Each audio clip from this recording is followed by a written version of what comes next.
Razorfist joins us this morning on Midnight's Edge in the Morning.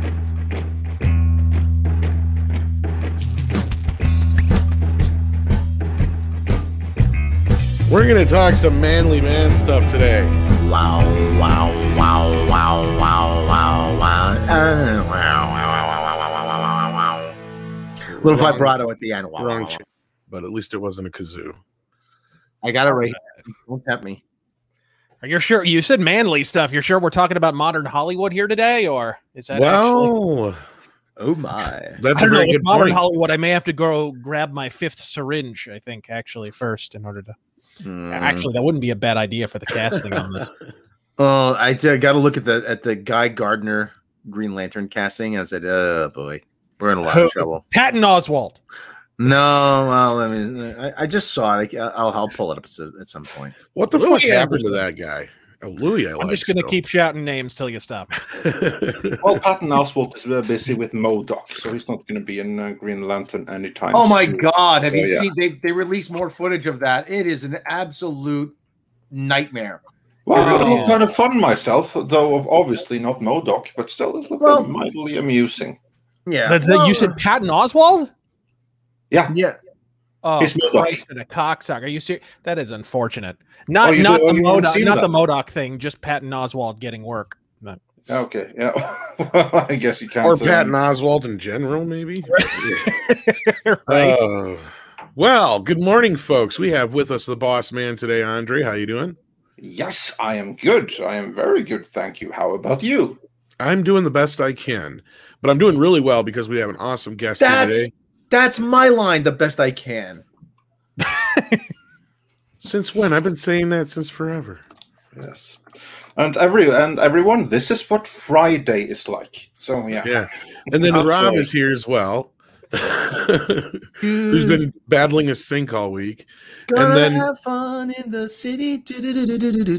Okay, good. I had to get my Easy Beats He's Friday. also, On my our he's also our musical guest. I had to get my Easy Beats Friday on my mind out of my head. No worries. And of course, the one, the only Razorfist. How you doing? The Rageaholic himself. So glad to finally have you here, proper in quotation. Well, I've been here a few times, but I'm just glad to be here. I've been a fan of your guys' channel for a long time. I love all things pulpy. I actually just this morning I put up I told you guys I think last time the Shadow magazine, the Shadow. I'm a huge Shadow fan. Turns 90 years old this month, April. Oh I mean, wow! I guess Right, for okay, another. yeah, In a day, it won't be his birthday, but yes, April of 1931 was the first issue of the Shadow magazine, and so I've celebrated with a great big hour-long video reviewing a couple of things and talking about the history of the Shadow magazine, basically, of like what this character went through. It's actually kind of crazy. I don't think people realize how huge that character was at one point. I really don't. No, and also how much of modern day pop culture can be traced back to the Shadow in general, and to pulp fiction literature in general. Indeed, and hopefully we'll get to talk about some of that today. But Well, I mean, yes, we will. even before the Shadow, you had Zorro, you had Tarzan. I mean, Burroughs. Jesus And- Christ, what didn't he invent? Let's not And- forget Andre's favorite, the Phantom. Yes. Yes, that was actually a transitional character between Okay. between the pulp era and Well, that's mighty progressive. for the comic time. book. Yeah. I am. He just likes the purple long johns, folks. It's fine. Yeah, but he was the first one I to know do that. what lurks in the That's like hearts the of thing. The man. Phantom was the first Ooh. to don like the skin tight suit and everything. So yeah. Ooh. Unitard. Yeah, and more importantly, it was the whited out eyes was the Yes. big contribution of the Phantom. Exactly. I still to this day have no idea what that's about. I've read all about Lee Falk. I've read his interviews, every other. Never got down to that. I put it down to laziness formally. No, I I can give you the reason. I can tell you the reason. What's The that? reason is actually from like the Greek statues that you have in Olympia and stuff like that. Oh. Originally, those statues. They were painted in full color and they looked kind of like stupid. But in time, all of that paint has gone away. And then you are left with the completely white statues, including the completely white eyes. And that gives a slight supernatural, otherworldly countenance. That is what inspired him. So that comes from Greek statues. I always thought it was just too difficult to draw the eyes that small in the panels. Right. I don't know. It's kind of like me with my Warhammer figurines. They're just best without the paint, to be honest, given my fumbling efforts. Seriously though, when I was trying to draw superheroes and comics and everything very badly at that, I always found it was way too difficult to try to draw the eyes and the irises and the pupils behind the mask. So I said, screw it. That's why they do that. Yeah. Either way, everyone, like tons of people owe Lee Falk and Walter B. Gibson both a huge debt, because from the Shadow you get, I mean, without him you don't get Batman, you don't get even Superman. I mean, Margot Lane, Lois Lane. Mm-hmm. But like even without all of them, I don't think honestly you get any of that stuff. See, Andre. Now this is the time to plug one of our older videos about the Phantom. Yes, indeed. We have 2 very cool older Phantom videos, so that you absolutely should check out. One of them was actually the first one that Rob narrated. So that's very cool. Actually, in that one we also go through like the eyes. And where those came from, so do check that out. Yeah, that was the one. We love our pulp. Sorry, I was just going to say, yeah, we love our Pulp Fiction here, and especially also Robert E. Howard, whose influence cannot be understated in any way. Like even He-Man, he's Ross's, and we'll get into that. No, that's bull crap. But yeah, we'll get into that later. So yeah, I was doing the narration for that video when I was like yelling into a Rock Band mic because I didn't have the very nice Blue Yeti that I do have now. When I'm actually are you ready for the supreme, like the absolute apotheosis of goddamn ghetto with regard to production? Absolutely. When I started my show, I recorded my voice by reverse engineering a pair of headphones. There was nice. I did the I old used to do school. that as a kid, all the time. Poor kid. Oh People don't know. Non-poor kids don't know that if you plug in a pair of headphones into the microphone port, they can be used as a microphone. And you know what? If you've got a toilet paper roll thing, you've got yourself a mic handle. You do. You do indeed. You got some electrical tape or duct tape, you're going to town. You know, let me not to belabor this to the tech low tech solutions, but I saw a documentary years ago how the Beatles rocked the Kremlin.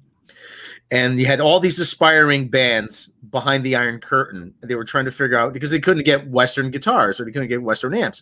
So they were trying to figure out how to make their own stuff. And he says, you know what, you need a magnet for the pickup? Yeah, just go over there, just steal the receiver off the phone, off the public phone. You needed a speaker? Go up on the telephone pole, get the propaganda speaker. There you go. You got equipment. You know, and they used to take record Radio Belgium and put them on, press them onto X-rays, and they used to store, because they're easy to store up your sleeve, and you could sell them. He was like, "Comrade, I have a record, good record, Beatle record. You buy 10 ruble, all right, for you 5 ruble." You know, that's how they would find solution. They would find a way. I always think like against the Geneva Convention, playing the Beatles out loud. Probably was. No, I'm thinking of playing Yoko Ono. Yoko. You know, Sony Labs trained an algorithm to write a Beatles-style song, and I said, somewhere out there, somebody's hard at work on the Yoko Ono virus right now. So, oh, jeez. That's the one that's going to turn everybody into zombies and they just screech. I have listen, people say, oh, lay off Yoko. I'm like, no, I have no sympathy for her. I keep saying that. To this day, she's probably still digging around the Dakota looking for something John scribbled on. Ooh, guitar, I get good money for this. Ooh. And now Rob's right. And now, all right. And with that. Again. Ladies and gentlemen, we have reached the Hong Kong Phooey portion of today's broadcast. Yes. Hey, #1 super guy, Hong Kong Phooey. Don't forget that. He's gonna tell you all about Yoko. Before we forget that, we're soon gonna get into the main topics of today. But first, we're gonna catch up with some super chats, and we're going to greet the audience, because we have quite the collection of both regulars and some newcomers joining us here today. We have Grand Wasu 42 who sent us a €5 super chat saying, we have Razor Fist. God fucking speed, sir. Did you really just censor yourself, Andre? I read what it says right there. You cut out during the fucking. I did? Really? Yeah, I don't know if you did it intentionally or if it was. No, I didn't. Yeah. Right. It sounded like it to me. No, I swear I didn't. I said go fucking speed. Please you read it like that. See my point. It's not his fault he wrote it phonetically, all right? That's Come true. on. It's not everyone that has hooked on phonics for swearing. Yeah, no. I read it phonetically. That's how we roll around here. Right. And Darius Münchhausen. Before that, Hyperguyver 2 for $5. Welcome, Razor Fist.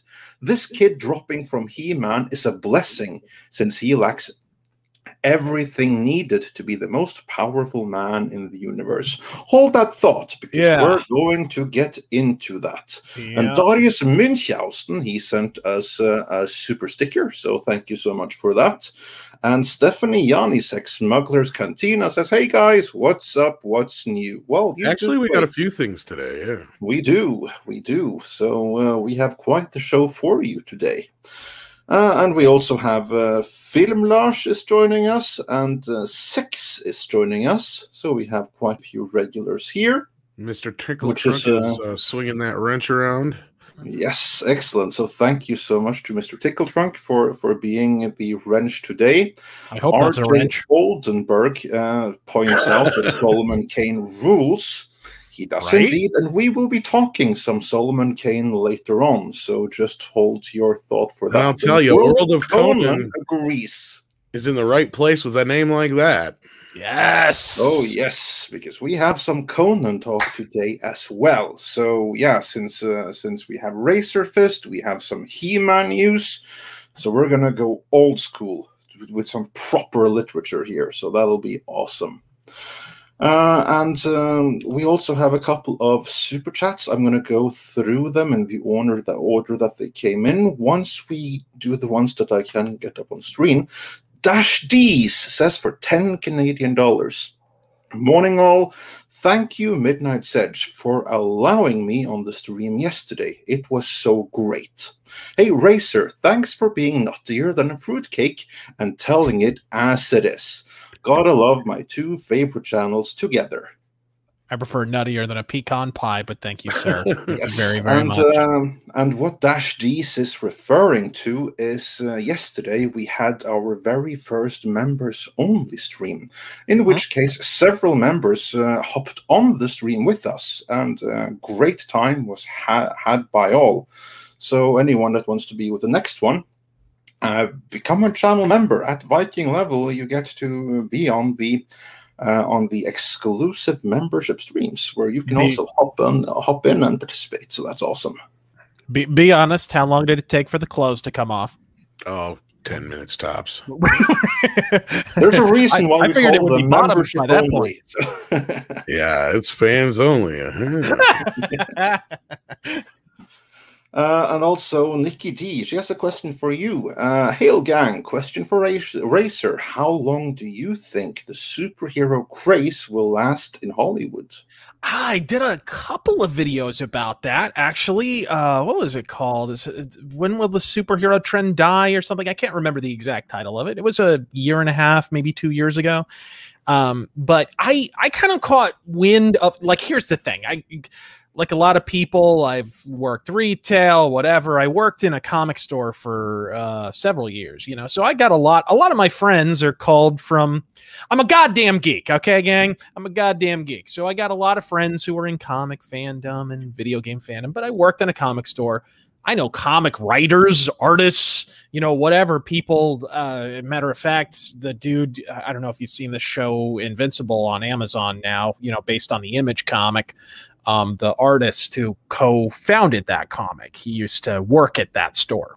So anyways, I know people not just into comics, but like in comics. like comics are a personality trait for these fucking people, and they're sick of comic book movies. I like, if we're at that point, I say, ooh, like in a broader cultural context, how long is that like boat gonna hold water? Exactly. Because I knew, dude, I define fan, like hardcore fan of something, as the guy who knows how bad Mass Effect 3 is going to be and still plays it just because it's Mass Effect, right? Like that guy, basically. And that's what they are for comics, and they're not going to see comic book movies anymore. Plus, you factor in this pandemic and how that's changed the game in terms of distribution. I mean, that's going to change a lot. It is indeed. It's going to bring. Sorry, I kind of more to streaming, I think. So, yeah, so I kind of evaded your question as far as like timetable. I don't know. What would you guys think? I look at it trend wise, and I see us entering right now. We're kind of in the deconstruction phase of the trend, where everybody's trying to do something slightly different with the superhero thing that's been around a while, right? You kind of have the nascent phase, you have the established phase, you have the hit phase, you know, where all the really big stuff happens. Then you sort of have the deconstruction phase, and then somewhere at some point, I think I've talked about this with you a while back, but like at some point you have sort of the full-on decline phase in terms of filmic trends. So I don't know. It feels like we're in deconstruction, like second to last act. Yeah, it's hard to disagree with that. I don't think that comic book movies and properties are going anywhere, but I do think that we have seen the heyday, that's behind us. I absolutely think that, and fingers crossed that one of the things that will come next now in the world of streaming is more properties from like the 20s, 30s, like those things that really lay the foundation for everything that followed, which is ripe for a comeback, if you ask me. Yeah, and that wouldn't surprise me if you look at like what happened in the 80s, where everything was kind of, we actually did try a few comic book movies in the 80s. It started off with some kind of hokey efforts and whatnot. Some of them worked, some of them didn't. By the end of the 80s, you had Batman 89 though.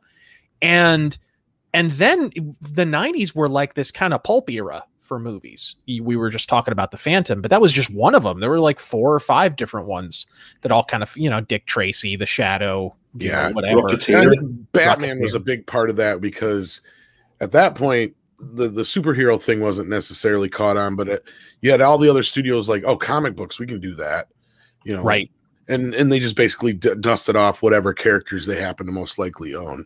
That's how you wind up with Roger Corman's Fantastic Four, ladies and gentlemen. Yeah, well, that and rights retainer bullshit like that. Yeah, yeah.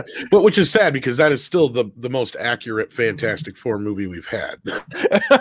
Well, when the alternative is Jessica Alba and Chris Evans pre-steroids. Yeah. Anyway. And you know, the fart cloud.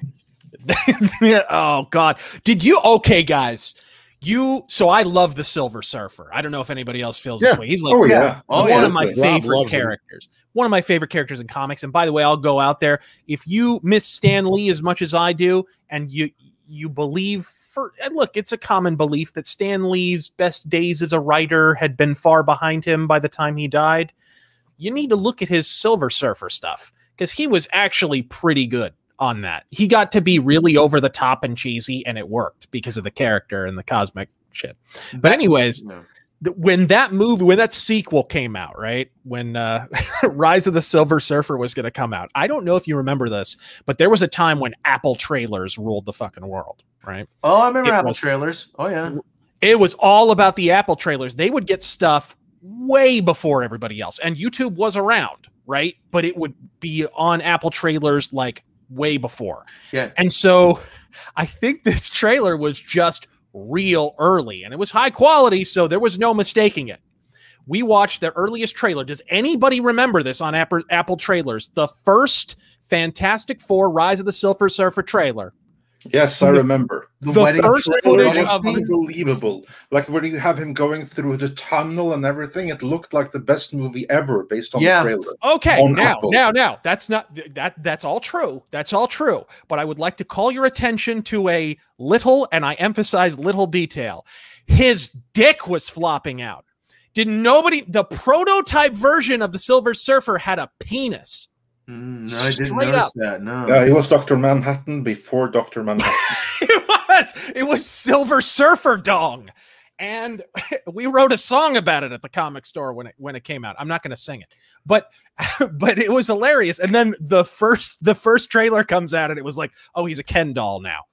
It was brilliant. He was the proto. He was like Mercury, Dr. Manhattan. Yeah, good going. But we have another question for you from Dark Shadows 308, who says, "Hail Midnight's Edge and Racer. Great video, Racer. Any update on the next metal mythos of film noir?" Yeah, script is totally written. I'm going to talk about it. Kind of relates to what we were just talking about there. Film noir was a trend in film. And the question I kept getting again and again is, why doesn't anybody make noir anymore? Obviously, Tom Conkle, who's been on here, made one recently. There's also a good one called Blackout that is set in Phoenix. I confused his film with that. But, so people will make them every now and then, but film noir as a movement has been gone since like 1960, right? That's pretty much the formal death of noir. So I'm going to talk about basically the rise and fall and essentially why it doesn't get made anymore. Because there's a lot of reasons for it. And like, it's going to be, instead of reviewing a movie, I'm going to do sort of a long form essay on like, here's why basically it doesn't get made and probably never will. Basically, long story short, like the companies that own all the rights to everything have zero interest, but it's an interesting story how they actually got there. Right. So that's pretty much what I'm working on. I always love the setups to a lot of those film noir detective stories. That, hey, he's hung over the city like a wet blanket. Right. It'd been a long week. It was 5 o'clock. I was about to close the office. Right. Some drink, and that's when she walked in. Right. And it was some gorgeous blonde with the 1950s hat pulled down around her eyes. I was hoping you could help me. That's my business. What do you want? What do you want? Just like it's just like this bygone era where everything was just really just kind of, just everybody got down to business. All right, this is here you go. This is what I want. This is what we need. Do it. Yeah, and it's not bad. I'm just drawn that way. It would. If you want, I hate to say it, but the best film noir, besides L.A. Confidential, was one of the more recent examples of film noir. People probably have seen it. If you're wondering if you ever seen one, like that was probably a good example. The Naked Gun is actually a good example. It parodies a lot of the aspects. I'd say Who Framed Roger Rabbit, but yeah, that's what I was saying. But yeah, that one too. Yeah, in satire and parody, they often go straight to the core there. But moving on, we have a couple more super chats I want to go through before we get into the first main story of today. Joe Pat 87 says, "The 90s Little Rascals movie has been trending on Netflix a lot lately. Did more natural race swaps, casual without shaming viewers. It was a simpler time." Yeah, of course, only goes to show that it can be done. And that's it for the classic super chats that I can bring up on screen. There have been a couple of newer ones, but we'll get to those in due course. Before then, we have Stephen Otten, who says, "Hail Andre, Tom, Rob, Razorfist, Wrenches, and Midnighters. Why don't they just get Pat and Oswald to play all the Masters of the Universe characters and be done with it?" Yeah, hold that thought, because we'll get into Masters of the Universe very, very soon. Pat and Oswald, he's busy with MODOK, so that's not going to happen anytime soon, though. Darn, drat. I don't get to use this very often, but this is for that super chat. It's amazing. You are 100% wrong. I mean, nothing you've said has been right. Yeah, there you go. I love Kermit. And then we have Madeline's Id, who says, hell Midnight's Edge and God fucking speed to Razorfist. Did it again. You heard her. Get into hell. I read what it says here. You want me to put it in writing, and I'll say just say fuck. Actually, somebody just brought up in the chat, Dead Men Don't Wear Plaid, another great film noir example. Yeah. That's actually a contributor, I think, too, to the demise of noir. Was you usually see a genre die around the time there's a lot of parodies. That's true. So. Yeah, or something like The Matrix that just takes up way too much attention. That will also or Scream when it came to horror. Oof. Which does fall in that satire kind of area. Yeah, exactly, and also the deconstruction. Yeah. Yep. It does both of those. So yeah, that's like a sign of the end times. People keep bringing up Blade Runner. That was a noir, but would you consider that more of a deconstruction, or just like, since it's like a sci-fi noir, it's just that's a totally different thing. Yeah, the trend was long over by the time Blade Runner came out. That's a neo-noir. I did a full video. It was over an hour long on Blade Runner. Of Film Archives. It's my favorite movie of all time, for those who don't know. So, yeah. And it's a darn shame it never got an inferior sequel starring a wall-eyed replicant. Yeah, that was such a shame. We all missed out on that never happening. With lots of French horn farts. Anyways, then we have Marilyn's Id continued. Been a fan of Razor Fist since you were featured on TGWTG. Is that the guy with the glasses? I think they're making a Spoonie joke. I was never on that with the glasses. Maybe, but and then Spider Unlimited, who was also there in the member stream yesterday. So so thanks for that, and hope your boss moved on from you taking time off work. And he says, "Good day, all," and says, "Hi, gents. Hello, everyone." She was also in the stream yesterday. And Mexican Iron Man says, "Wishing you all a good show. I'll catch the replay as I got some final last-minute leave California errands to handle. Happy Friday, Midnight Sedge and family." Happy Friday to you as well. And Kodiak Ghost says, "Sorry about the mute incident on the member stream. Hope it won't happen again. Looking forward to the next one." That was all good as well. So. Technically wise, it went really well. I was expecting us to have to deal with the whole, the radio thing, like turn your radio down, turn your radio down.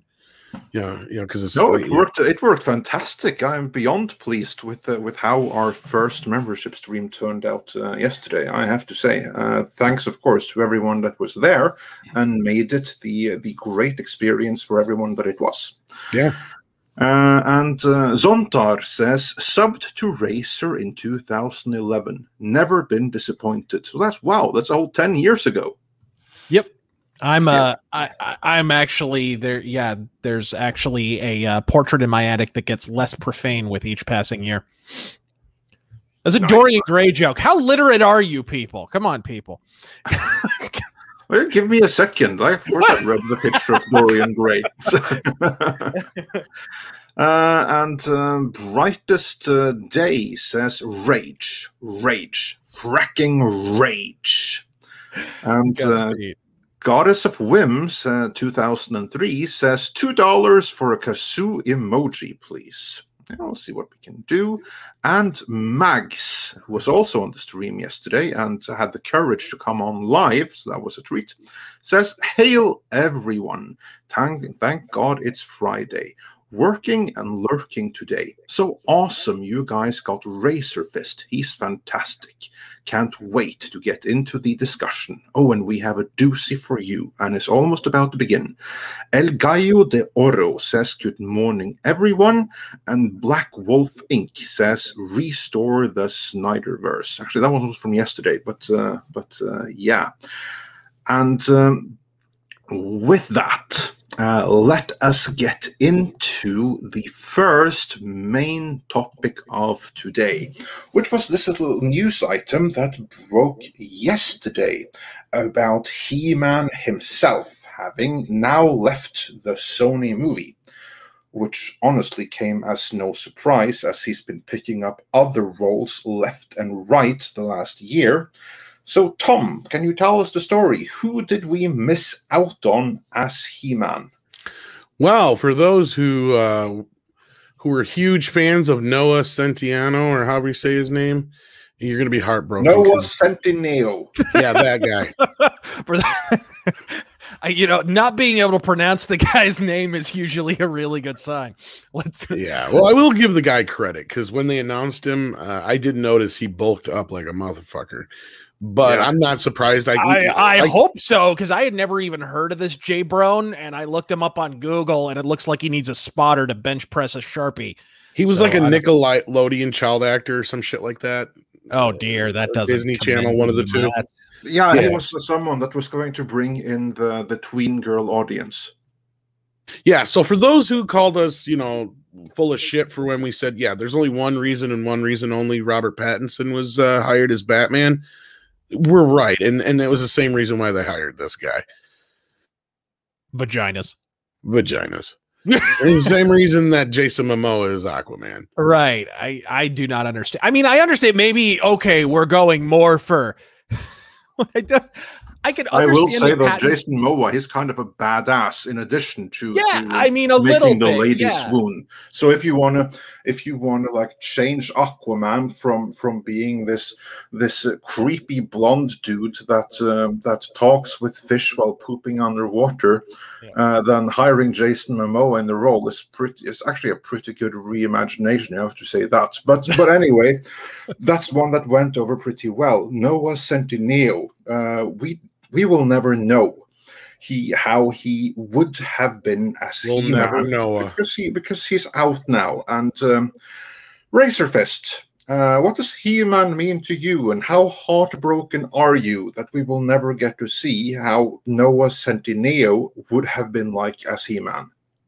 I know. First off, I thought it was supposed to be Prince Adam, not just Prince. Like, the guy looks way too small. He looks about 5.5 years old. I feel like I'd be watching a fetus in a loincloth. Prince, you know what? Prince's He-Man might have been awesome. It would, dude. I unironically would have watched it. Like Grayskull Reign. I'm in it. I'm bored, Skeletor. You up for a game of basketball? By the power of Bat Dance. But no, it's you and me versus the revolution. Yeah, I mean, I get you can see he's a little bigger there, but I mean, it doesn't make any sense. Look, we are kind of conditioned by our first image, of Dolph Lundgren or whatever, in He-Man, or traumatized as the case may be. But I don't know. I mean, you can CGI a fuck of a lot of stuff onto an actor these days, but like it's photography, people, not magic. It's at the end of the day, you actually have to have someone who sort of kind of fits the role. Yeah. I don't get it at all, honestly. I'm trying to think of anyone who actually would fit though, physically, and I'm drawing a blank. Maybe that Captain America guy. Oh, Chris Evans. Maybe that, because I can't think of any blonde bodybuilder guys other than Thor and Captain America. Yes, that's what I call them now. I mean, I know of one, and he's been in the running for a very, very long time already. He was actually the first runner-up for the role of Conan the Barbarian for the 2011 movie. He was the one that producer Avi Lerner and Millennium wanted, and they later used him in their own Hercules movie, namely Kellen Lutz. He is someone that, of course, he also was in Twilight, so he has like that stigma. But if you, yeah, exactly. There you go. Looking at him, like he kind of has like the right bone structure and everything for it. I feel like I'm looking at the cover of a novel my mother would hide under her mattress. Well, he'd also bring in the girls at the same time. I think that he would be more acceptable to guys than Noah Centineo. Of course, maybe he would surprise us all, but I will say that Lutz looks more the part. Raise the dew point in the theater at least, 2 degrees. I never heard of this Noah Centineo guy. Malik said, but I listen. I hate sounding like one of those crotchety old guys. But back in my day, But this I whole don't. I like that. this whole movement towards like these soft kind of, you know, effeminate, or as my father used to say, feminuch. You know, hey, there's a little feminuch. This guy, you know, that's if you know any old Italian men, you know, they say that quite a bit. Hey, you little feminuch, what's wrong with you? You don't like the girls, you know. It just seems like this weird aversion that Hollywood has to just to masculine men, and part of it is probably the Me Too thing. They want people that are not non-threatening. Yeah. Don't let me kill the conversation here, guys. Come on. He does look a bit male feminist. A little bit. I don't know. That's almost a descriptor at this point, but I get the. Well, it should be. Well, okay. Which would you prefer? But anyway, it should be of Callum Lutz right there. That's obviously like taken from like Twilight or something, and then photoshopped. Like he's a little bigger there. Maybe he was training in preparation for this career-defining. Oh, Centennial, he's been training loads. First for He-Man, that never happened, and then he's been training for the Black Adam movie because he's Atom Smasher or something like that. I don't know the name of the character, but he has a role next to the Rock in Black Adam. So he's obviously going to work his ass off. That's where I kind of predicted that he was off the project, because he had that and he had that. What was it? Netflix? Oh yeah. Is that? I think it was Netflix. He signed some deal for some movie with projects left and right. Show, I mean. Yeah, and we spoke of this like when we first heard of his Netflix deal. That sounds kind of like a make good project, because there's a link between Sony and Netflix these days. Well, look though, he's got that like dull kind of Pattinson look to him though. Oh, Christ. Like there's nothing going on up there. Stand up against the wall. Here, yeah, there. Yeah, he actually owes me personality. He actually. Oh crap, that was good. Razor, have you ever done stand up? Because you have the temperament for it. You really do. Yeah, by that you mean I'm an asshole. Yes. Well, it is kind of a big deal on YouTube. Just saying. You do need to be a certain percentage of asshole to be a stand-up comedian. You really do. Kind of. Yeah, it's true. You have to be a certain degree. You have to have that unique bouillabaisse of undiagnosed autism and just being a plain dickhead. I mean, looking at this kid, I can see where they saw it in his face. Like if you look at the OG figure, just the face, mind you, just the face. He does have that look in his face of the OG He-Man character, but you got to build the rest of this kid around, and I just didn't see that happening. The neck thickness is kind of working in his favor. That's what I'm saying. He had the ability there. In that first picture I showed of him, that was from like right after he was announced. And that was at the Children's Kids Choice Awards. This is actually a couple of years old already, and he was starting to bulk up then, as you can see. Yeah, so give him another 5 years, and he might be suitable. Yeah, no, like that's the point. Is who knows? By then, who knows who's going to own the rights? Well, I don't know. If he's training with The Rock, maybe give him a few weeks and a syringe. You need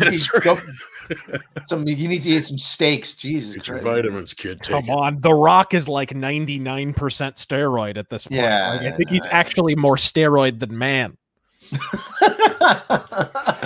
Well, and just how prophetic when Tony Stark said everything special about you came out of a bottle. Yeah, they checked his DNA and they're like, man, he's more steroid than anything. Right. You can inject him into somebody else. That could be taken the wrong way. Some women would probably enjoy that. Oh, for God's sake. I just don't, I guess is the idea behind a He-Man movie to relaunch the character and franchise completely, or is there going to be any kind of prelude, video game, TV show? Is there a cartoon right now? Is there anything? Well, actually, there kind of is, because Netflix are going really hard on He-Man right now. Well, they still do She-Ra? Netflix had nothing to do with She-Ra. Netflix was the distributor only. That was a DreamWorks production. But we know a little bit more about that now, actually. We do indeed. But still, that was a pure DreamWorks production that had nothing to do with either Netflix or Mattel. If anything, they tried to distance themselves from it. Well, I await the wokeness cascade. I'm just waiting on, you know, She-Ra shaving her head and Rainbow Bright braiding her rainbow pubes. I don't need this. I don't remember what your take on She-Ra was, but you know, when people would say to me, "I mean, come on, this new version of She-Ra by Noelle Stevenson, it's Mary Sue." You know, they turn to Mary Sue. Oh, it's totally not a Mary Sue. I'm like, how does she get her power? And she says, "Oh, well, she takes a sword." No, when asked, how did you do this? How did you get your power? What does she say? The first words out of her mouth, "I don't know." I'm like, come on. Didn't Ray said the exact Ray, how did you learn to fly like that? I don't know. Like, you have no, that's usually the first sign you're in Mary Sue land. She bypassed the plot. The power of plot convenience. Yes. She held the ancient gem of shitty writing. The power of Deus Ex Machina. Yeah, yes. She knows how to bypass shit. She just bypassed the plot. I bypassed the hero's journey. But yeah, no, like there's a lot to dig into here when it comes to He-Man. Yeah. Let's begin with what is coming that you already have on screen. So yeah, continue with that. This is actually one of the covers to the prequel comic for the Kevin Smith Masters of the Universe Revelations series. Well, you know, this looks like how it's supposed to look, though. Yeah, this one is the one I'm kind of like, even though there's things we've heard about it that are kind of everything I've seen out of it design-wise so far, I'm completely on board with. Yeah, and also the voice casting is beyond incredible. Yeah, I mean, you got like Mark Hamill and all kinds of other people involved. I mean, you have Lena Headey, you have Mark Hamill as Skeletor, and you have Lena Headey as Evelyn. And it only gets better from there, believe it or not. Yeah, the only thing I'm worried about this is just being completely woke. And then there was then there's the CGI TV show as well that's coming out. And that one's going to be more kid oriented. I started rewatching Dread actually the other night. I'm like, oh, it's shame Lena Headey or Lena Headey, however you pronounce her name. She should be getting more work. Come on. Yeah, she's great. She's really good. She really is. She's so good in that movie and everything else. But yeah, back to He-Man.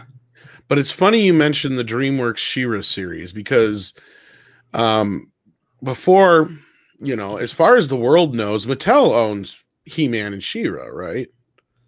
Right. I mean, as far as everybody knows, right? But appearances can be deceiving, as found out. I was gonna say, as fans of Midnight's Edge know, when it comes to, you sound like you guys are about to sell me a ShamWow. Well, the thing is, when it comes to rights issues, we are no stranger to how convoluted they can fucking get. Come on, Racer. Don't you want a super absorbent cloth you could use? Has this ever happened to your franchise? But no. So yeah, it's something we're not going to be able to get into here necessarily, but I believe we're working on a video. There is some long, convoluted journey to take to get to a point A to point B in which Mattel technically doesn't own Masters of the Universe anymore. And DreamWorks, aka Universal, does. And that is true now and will even be more true in 2 years. So I don't know if you want to take it from there, Andre, but yeah. Well, as you said, we are working on a video on it, and the long story and the story behind it is convoluted. Possibly the most convoluted rights situation I've seen. Star Trek times 10. And if you have followed our channel for some time, if we say this is the worst we've seen, then it's pretty freaking bad. But yeah, as Tom just said, we are going to make a video breaking down exactly the individual motions that happened to get us to this point. But we are at that point where Mattel, who originated the brand He-Man and the Masters of the Universe, are no longer the ultimate owners of it. They effectively have a license for it. The ultimate owners are Universal. And this is, as we've seen, as Tom has pointed out, that's a reason why, or a big part of the reason why Mattel have been pumping out so many different He-Man toy lines, because they only have the right of first refusal. If they refuse, Universal can go to Hasbro, and then you could have Hasbro's He-Man and the Masters of the Universe. And that come 2 years from now, that could actually happen. Wow. So, like, I'm guessing you don't have to launch into the full, Oppenheimer explanation, but like, I'm guessing Oppenheimer, because you, but I like being evil, He-Man. I'm not good. but I'm guessing because Universal now is basically, for a long time they were just the movie company. Now, of course, they own a bunch of television interests. Is it maybe as a result of them having absorbed television interests, like related to the original cartoon? You would think, but sort of, kind of. You think so, but yeah, no, it's a little bit more convoluted than that. It's a matter of like putting the rights into one legal entity for tax shelter purposes, and then that legal entity suddenly changes owners. Yeah, it does stem back to the Filmation series. When they created the TV show, it was kind of like there was a... See, when we think of the 80s, we think of G.I. Joe, Transformers, all those cartoons. The companies had a lot more control over those cartoons. When Filmation did He-Man, it was almost like it was a separate license, very similar to Ninja Turtles, because that first season of Ninja Turtles was done in complete cooperation with Playmates. After that, Fred Wolf licensed it separately, so they could do just about anything they want. And it was kind of the same thing with Filmation. Like, they could use toys and stuff, and the toy company could make toys off stuff up in the show, but there was no like, oh, you have to put this vehicle in this week kind of crap in He-Man. Like, there was this like separation between the entertainment rights and the toy rights. And at some point, through about 1 million different sales, the rights reverted from Hallmark to Classic Media, which was bought up by DreamWorks, which was bought by Universal. And at that point, somewhere in between, the actual live action rights were licensed to Sony, which they're on a ticking time clock right now. Like, they have to get this movie into production or they're going to lose the rights. And that's something we all they have paid. And of course we have covered that before, because they picked up the movie rights for He-Man in 2009. And I think that was in turnaround from Universal way back then, if not in Warner. No, that was from Warner. That was from Warner Brothers. Yeah, Warner had it then. And see, remember then I kept saying some reason. Remember then when we talked about that before, Andre, I kept saying for some reason Universal keeps popping up into this. Now we know why. Yeah, exactly. Now we do know why. But funnily enough, like the movie rights, they have been with Fox and they've been with Warner by way of Legendary, and now it's at Sony, but they've never been with Universal proper, which is interesting. But anyway, Sony, they have been sitting on the rights since 2009, and they've paid a fortune for them. And we earlier did a movie documenting the breakdown that Sony's Amy Pascal had on email, in writing, which is why we got a hold of it by way of the Sony hack, where she like complains about everything that's gone wrong, including He-Man. Like, they've wasted like tens of millions, they have nothing to show for it. And then she came up with the idea, I got it, Barbie versus He-Man, genius. That was, of course, quickly shut down by the filmmakers that she pitched it to. But did anybody helpfully point out that a man would be beating a woman? Is that she was basically pitching spousal abuse? This was before Hollywood went to where they are right now. So I don't think that she saw that issue right away. I think she only saw the issue of how can we kill two birds with one stone? Like, we failed with Barbie, we failed with He-Man. Maybe if we combine the two. I know the other toy without genitals. You got to remember, these are the same people who wanted to make an Aunt May movie. When we say the same, we mean literally the same couple of individuals. Yeah, so they have zero idea what the fuck they're doing. Amy Pascal is like, I mean, my God. I mean, the woman was great when it came to relations. with certain people. She was fantastic when it came to comedies. I mean, under her, we got some of the best comedies of the 2010s. She was fantastic for that. She was also, like Tom Rothman, really, really good for Oscar bait movies and like high art cinema and like boutique cinema. She was so good for that. But when it came to anything genre, like Tom Rothman before and after her, kind of like worse than useless. Oh, come on. Don't sell the architect of Ghostbusters 2016 so short. Come on, gentlemen. Tom, remember that clip of Tom Rothman at the round table and someone said about the comic book movies being he's just like, no, they're not. He might as well have said fuck that and just wiped it with his ass at that point, the way he acted. He acted like it was such an insult to all his an affront to very his beneath him, extremely beneath him. You can tell the way he acts. He does not like comic book movies, and he doesn't even make a secret of it. It's not even like he's like, well, yeah, they make a lot of money, and I see them as part of the. No, he fucking just is like flat out, oh, they suck. Yep. Gone are the days of Alan Ladd Jr., who would say, you know what? I don't understand it, but kid, I got faith in you. Right. Go make your movie about spaceships and a guy. Well, it was like Carl Weathly Jr. I mean, he got the whole idea of, monster movies. His dad is like, I don't understand this garbage. Indeed. But while we still have Razorfist here, because I know we only have you for a limited time, I want to move on a little bit, because clearly none of us are too heartbroken about Noah Centineo. No longer. He looks a little bit heartbroken.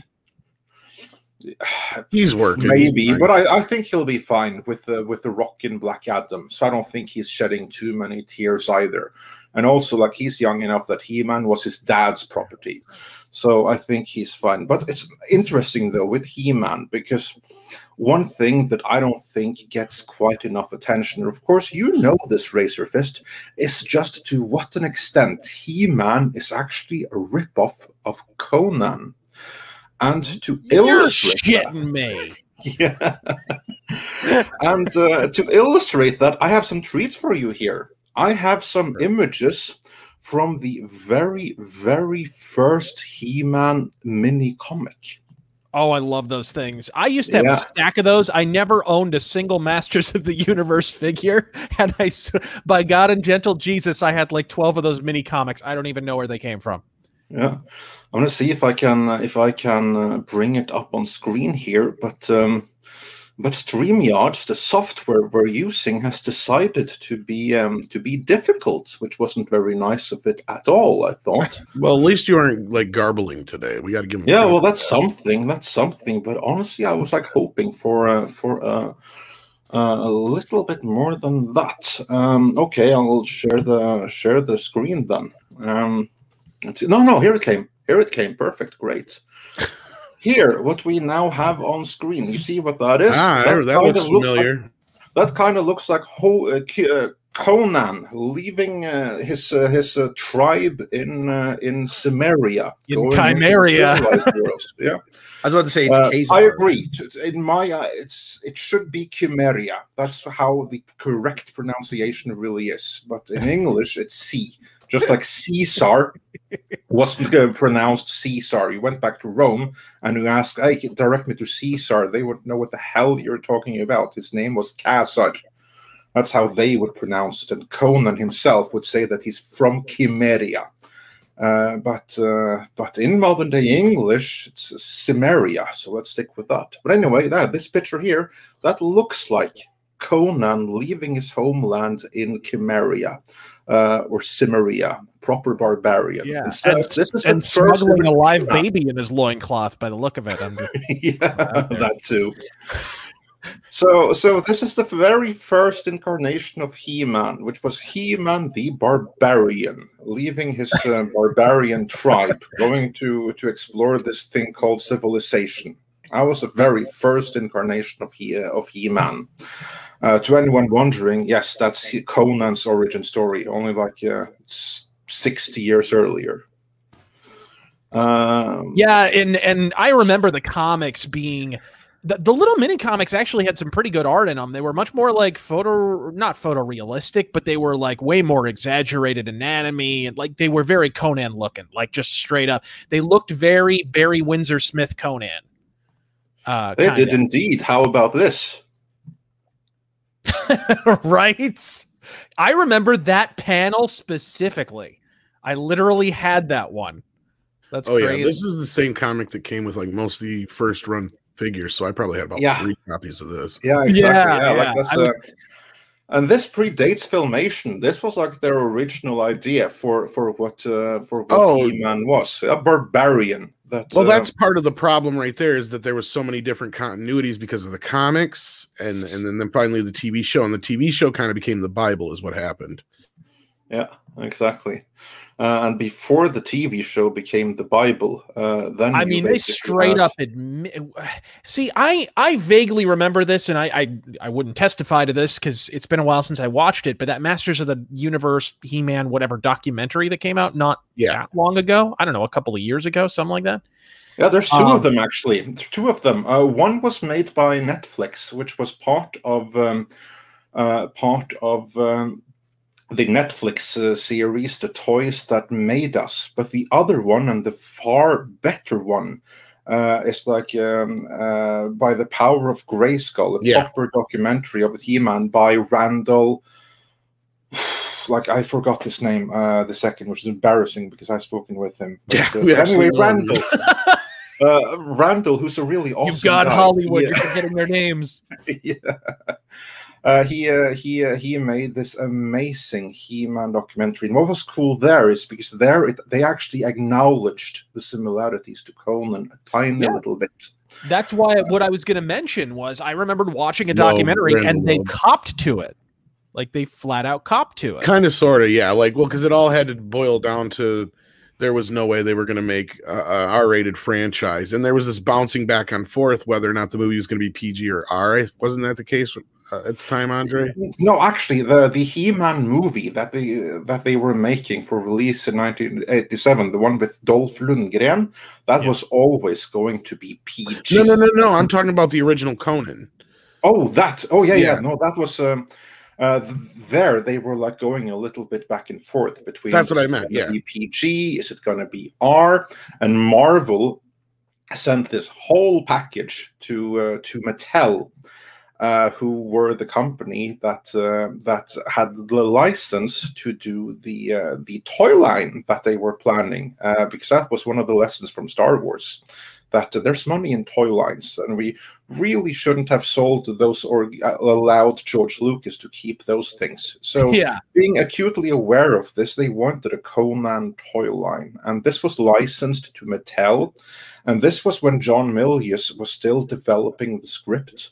So what they had to go on was the Oliver Stone draft, in which the villain is Thulsa Doom, not the Thulsa Doom that ended up appearing on screen in the image of James Earl Jones, in but that the original Thulsa Doom. Yeah, the original Thulsa Doom from the King Kull comics or original stories, in which his face is a skull. He kind of looked like Skeletor, actually. It's very funny then that Mattel then later declined that, you know what, we're not going to do this this Conan thing anyway. And shortly afterwards, they launched He-Man, who looked a lot like Conan, and he had a skull-faced villain and everything like that. So yeah, good going. Right. Well, I mean, Robert E. Howard is one of those guys. I mean, Jesus Christ. What does he have half of a tank on his head? What is that? These are some early prototypes from the He-Man slash. That is Boba Fett. In suspenders. They clearly were. Well, that was where He-Man came along. As you can see, like the prototype for the He-Man doll looks a lot like Conan. Oh yeah, that is literally a Conan hat. In fact, exactly, yeah, that looks like the hat that Conan has a lot in that Conan the Adventurer cartoon in the 90s. So basically, what happened was they're like, okay, we got Conan, and we love, and the kids love Star Wars. Let's take Star Wars and throw it up all over Conan, and this is what happened. This guy carrying that one guy on the left. He's carrying an M16. What's going on? I know. What is that? Was that tank head? I mean, people don't even realize how often your generation and my generation were handed small plastic toys with virtual representations of firearms. Like, they don't even realize that, like, Bebop and Rocksteady, but torture devices and shit. Like, right? Yeah. Well, take a look at GI Joe. The whole thing was just one shootout after another. Right. But it gets better though, because Conan Properties, they actually sued Mattel after this, because it was pretty obvious that He-Man was really Conan under another name, and Skeletor. Yeah, in later documentaries, like the guy who takes credit for coming up with him blames like seeing like a haunted house or like some roller coaster with a skeleton, some drivel like that. I'm sure he did that as well, but it's much more likely that it came from the paintings and designs and everything that they got from the movie that they were developing toys for. So obviously, Conan Properties sued them back in the 80s. Yeah, but they lost because Mattel had changed it up just enough that they got away with it. So the Witcher phenomenon is what that is. Yes, exactly. It was the Witcher before the Witcher. Right, exactly. And they're making a Netflix series. Yeah, and to anyone that is not aware, the Witcher is a complete and total ripoff as well. Razorfist, I'm sure you can give more details on that. I did a whole video. What did it wind up being, like an hour and a half long or something? It's called Popular Plagiarism. It's about the Witcher, Geralt of Rivia, and a little character named Elric of Melniboné, who's been around since 1961. And actually a character we're talking about, Conan, a character that is inspired by Conan. And this is how you make a character who's inspired by a character. Michael Moorcock took Conan and inverted him, right? He, instead of becoming a king, he starts out a king. Instead of, being super strong and whatever, he's frail and weak and pathetic. Elric, the Elric saga, yeah. So he's like anti-Conan, basically, is what he is. And he created sort of a subgenre within sword and sorcery called dark fantasy. And that's sort of the subgenre that The Witcher dwells in and a lot of other stuff. So it's... Exactly. And there's one more inversion as well. For Conan, and this is like something that may come as a surprise to those who know the character from the movies. To Conan, a sword is just another tool. And there's no special sword. He'll use whatever pointy thing is near him at the time, and that'll do, because he is the weapon. The sword is just the extension of him. This was also cleverly inverted in Elric, where Elric was the tool for a far more powerful and devious sword. Yep. He wields a sword named Stormbringer, which is not, to their credit, it's not in The Witcher. They did kind of give a lot of the same plot device convenience qualities to a little girl, and they turned the sword into a girl named Ciri, basically. they kind of did that to an extent, but yeah, basically that's the idea, and it's a soul sucking sword. You probably heard this yarn before if you played World of Warcraft. And, it's a sword that eats souls, but it also sort of binds itself in this parasitic, like addictive relationship, kind of like the One Ring a little bit to Elric, where it's sort of sapping his strength while it's feeding him at the same time. There's a narcotic quality to it. Exactly. But you mentioned Netflix series, and Conan has been announced to have a Netflix series in development. We actually covered this a little bit in our interview with Fredrik Malmberg, who is the keeper of the Conan legend. Basically, he's the owner of the entire Robert E. Howard estate. And he is the reason why the Conan comics currently with Marvel, because they have the license, are still pretty amazingly good, even though the rest of Marvel's output is like a little bit so-so. Yeah. So we put it that way. But holy God! Conan You sure you don't want to comics open a charity for that description? Or I'm just gonna say you just gave them a fucking birthday present, man. Yeah. Jesus Christ! Especially the day after those X-Men things come out. My God. Yeah, Marvel today, generally, I have to say that they're like, it's like they're playing a game of can you top this in pushing fans away.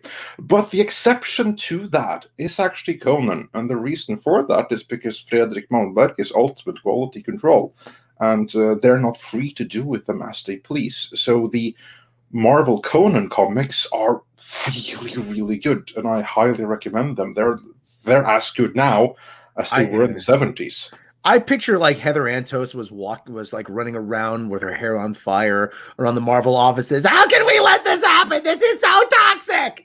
This is full of toxic masculinity. I'm like, and so our hands are tied. This is what we don't control the content. I mean, It actually sells. Yeah. Put it into perspective, though. There's actually a way more true to the character comic being published right now, but it's in France. It is in France, but that's because they have to stay absolutely true to the original stories. You're talking about the Glenant comics, which are republished by Blaze in the US. And they, of course, are really, really good as well. But you'd expect no less, because they are literal adaptations. Yeah, these are a little more Marvel comics. Yeah, they're more Marvel-y, but Marvel in a good way, in a good 70s, early 80s way. Exactly. Whereas Marvel's comics are new original stories that you haven't heard before, and they're still made in that general vein. So there's something that I absolutely recommend. So Conan comics today are actually in a really, really good place. The exciting thing, though, is what about Netflix? Because the series is in development at Netflix. This was announced... Was it last fall, I think? Yeah, I think it was last fall. But we haven't heard too much about it since then. Tom, why don't you reiterate what we have learned of it so far? Yeah, well, we kind of had the as you called it, the Keeper of Conan, Fredrik Malmberg, expand on that a little bit. Basically saying that it's not just going to be a series, or I don't even think he said it was a set series necessarily, but what it's going to be is just a grand kind of like World of Conan kind of thing. Like if it's a story that is a movie, then they're going to make a movie. If it's a story that's a 3-part miniseries, it's going to be a 3-part miniseries. If it's animated, it's animated. If it's live action, it's live action. And that opens the doors for several different kind of takes on the character. But the greatest bit of it is that Malmberg is overseeing it all, and the last thing he's going to let anything happen to this character as far as it getting pussified in any way. Fingers crossed then, because there he has to give that license. Netflix are going to have a significant say in that, but so far all good.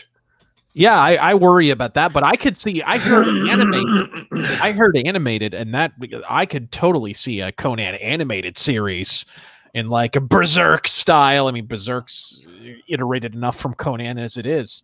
I could totally see that. That would be pretty cool, actually. Not so much with some of the Netflix animation I've seen. Anybody seen the air quotes anime of Blame on Netflix? Not so much. Well, that's the other thing is. The other thing I got to remind Andre is, Netflix has some sway, but a lot of what they do is kind of like negative pickup deals. Yeah. It's just like it's shopped out to other production companies, and they don't really do a whole hell of a lot to it. Exactly. Ultimately, it's going to depend on the showrunner. And on that note, I reached out to Fredrik Malmberg earlier today, actually. And I asked him, yes, I did. I asked him, is there any progress that we can share? Did you pin him to the ground and ask him about Solomon Kane for me? We'll get into that. But first, Conan, they have a showrunner. They are not yet ready to divulge who the showrunner is, but there is a showrunner now. What that means is that things are full steam ahead. The Conan series, but of course you never know anything until cameras are rolling. But from what I can tell, at least, everything appears to be going smoothly. There is a showrunner, meaning things hopefully are running pretty smoothly. And Malmberg seems very excited about the showrunner, although I really don't know who it is. But he seems excited about it. And that, to me, is a very, very good sign. So, fingers crossed. And one thing I remember he did express to us is that there is the possibility for other characters to become involved in this too. Now, the only one I think that is tied up in other wrangling would be Red Sonja, right, Andre? Right. Well, and yes, Red Sonja is a completely separate thing. Red Sonja, that again, that's like the rights issues. So Red Sonja, she is with Millennium Pictures, and they are developing a movie with her. With we did a video, I forgot the names, but basically that's going to be a very different take, and that will be completely different. Red Sonja and Conan haven't been able to interact on screen together since the 90s. Yeah, well, and she's not technically a Robert E. Howard character. The name is she's a Roy Thomas character. Yeah, she's a later creation who took a name from a Robert E. Howard novel for another character. Yes. So it's kind of a complicated situation. But that is one character who has really been mistreated in recent years in comics. Well, yeah, and it's been hijacked. But yeah, the version we know is more credited to Roy Thomas, that's for sure. Yes, absolutely. So yeah, there you have it. That's the first incarnation of Red Sonja on screen. Hey, can you stop real quick and inject that Barry Windsor Smith art into my veins? Just can we take a quick break? Sure, maybe sure. You got a syringe? No, that's not. Somebody ask Chris Evans, please. Oh.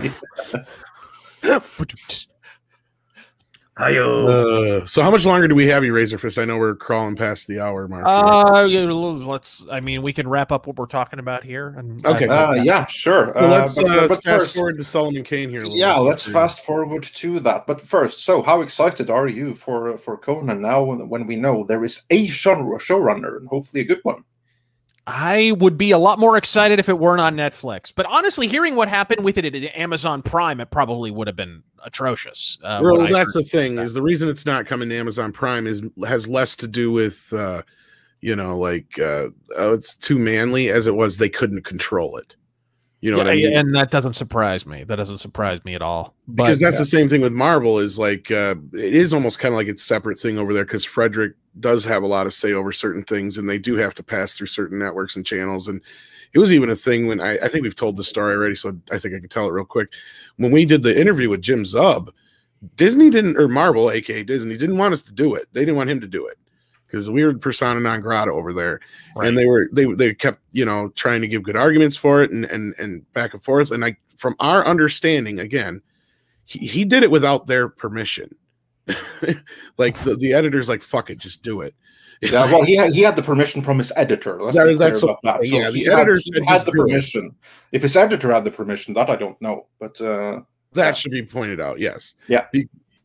We were under the impression they were still kind of waiting for the go ahead, and they're just like, "We need this, let's do it," like kind of thing. Because again, Marvel has tarnished their brand so much that you wouldn't think a Conan comic coming out of there would be any good, right? Right.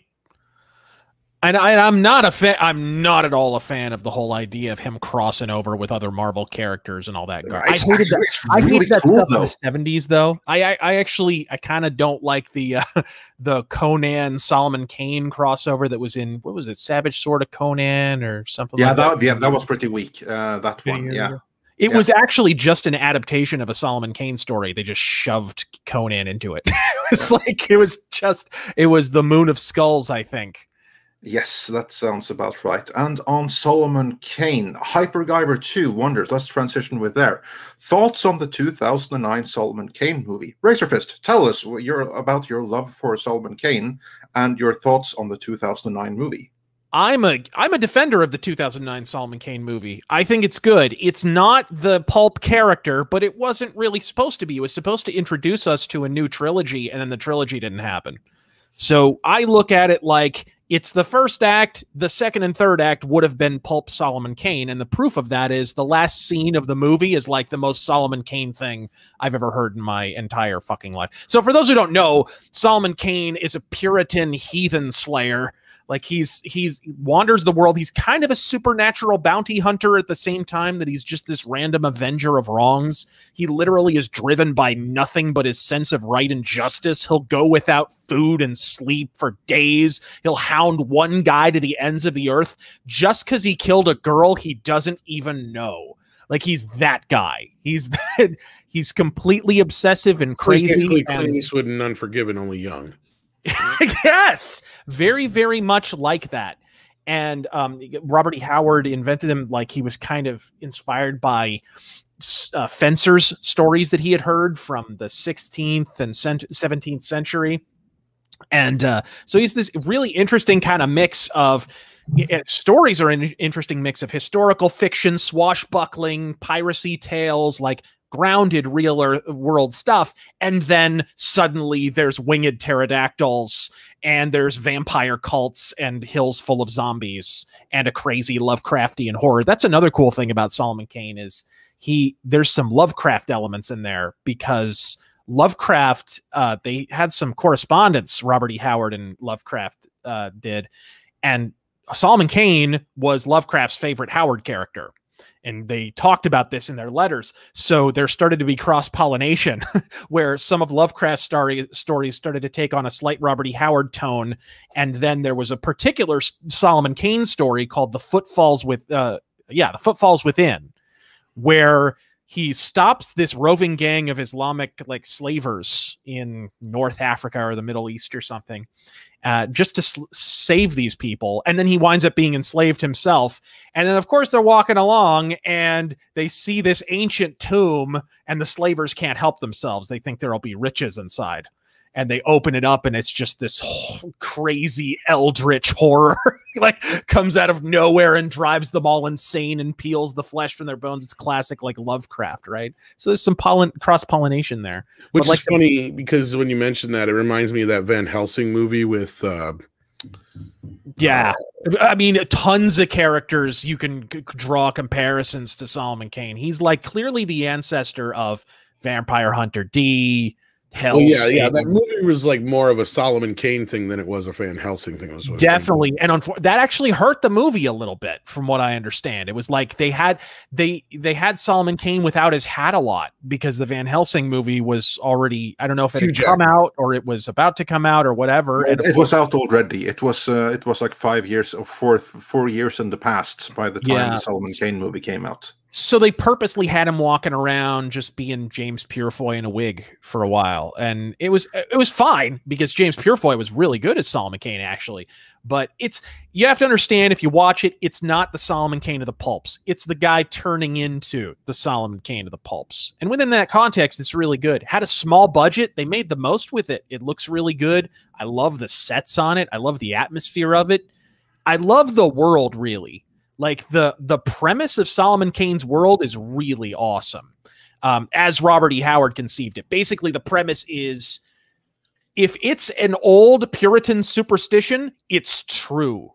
Like roving witches in the countryside that you need to burn, you know what I mean? Covens of vampires and all that shit is real. All of it. That's the premise of Solomon Kane's world, and it's freaking fantastic. It's absolutely fantastic. It is indeed. And you asked me if I pinned Fredrik Malmberg down and asked him about Solomon Kane. Now, I don't know about that pinned him down bit, but knowing we had you on, of course, I asked him about Solomon Kane. Brace yourself. Oh, a Solomon Kane series is in development. My nipples could carve diamond right now. Do you understand? Oh, just wait. There will be no origin. It will begin with his adventures in Africa. And the model that they're kind of going for is the Sherlock series, the one with Benedict Cumberbatch, with like 90-minute episodes. That's kind of what they're going for. So like it's gonna kind of be one story each, is what it's gonna sort of be. That was my reading of the description. Yes. Oh, that is the perfect format for Solomon Kane, folks. Essentially making 3 90-minute movies. That is, by the way, I've said for a long time, that's probably the route The Shadow should go, which, by the way, they're making a Doc Savage show. There's a rumor You know, it's kind of implied that the Shadow is tumbling after. I think that would also work, but that's awesome. That is awesome. I would be really interested to see who they would cast. And by the way, I don't think they should rule out James Purefoy, because the older Solomon Kane is, the more grizzled he is, the better he looks. And then you could almost use the movie as a prequel of sorts. Yes, and that was the intended. Literally, there are interviews, and it's maddening. You can go on YouTube right now. There are interviews with the director of Solomon Kane where he's talking about, yes, and the next movie will be set on the Dark Continent in Africa, and we'll have Solomon Kane in full effect as the supernatural bounty hunter and Puritan heathen slayer. And I'm like, please inject it into my veins. And then you remember it wasn't actually made, and your heart breaks all over again, unfortunately. But I was really excited for that. That sounds awesome. Yeah, it should be noted, though, that this is still very, very early days. So this is something that's being developed internally. It is an intention. There's still no distribution in place. Yeah. But that is how the Conan series started too, before it was. Yeah, we should probably mention distribution was the big issue with the movie. That's why most people haven't seen it. Yes, this is true. But this is the age of streaming. It's a different world now. Yep, and everyone is vying for content. So I'm optimistic, at least. But so keep that in mind. Still early days, and everything could happen. But the intention is there, and it's a good one. Oh man! And for those who don't know, Solomon Kane is now back in the public consciousness in a number of different ways. Marvel Comics do have the rights, I think, but they haven't done much. But well, I think that they need to. Well, actually, yeah, they have done one thing. He appeared in the Serpent War miniseries by Jim Sub. Popped up in there as like a little crossover thing. I think I had heard. I didn't see it, but I had heard something in that connection. It's actually really good because Jim Sub, he's the modern day writer of Solomon Kane for Marvel, and he has done like Roy Thomas level of research. So like he really knows the original stories and everything, and he's like able to draw from those. So this stories was actually based on Worms of the Earth. Interesting. Yes, I'm not sure. So I think that you would enjoy it if you were to pick it up.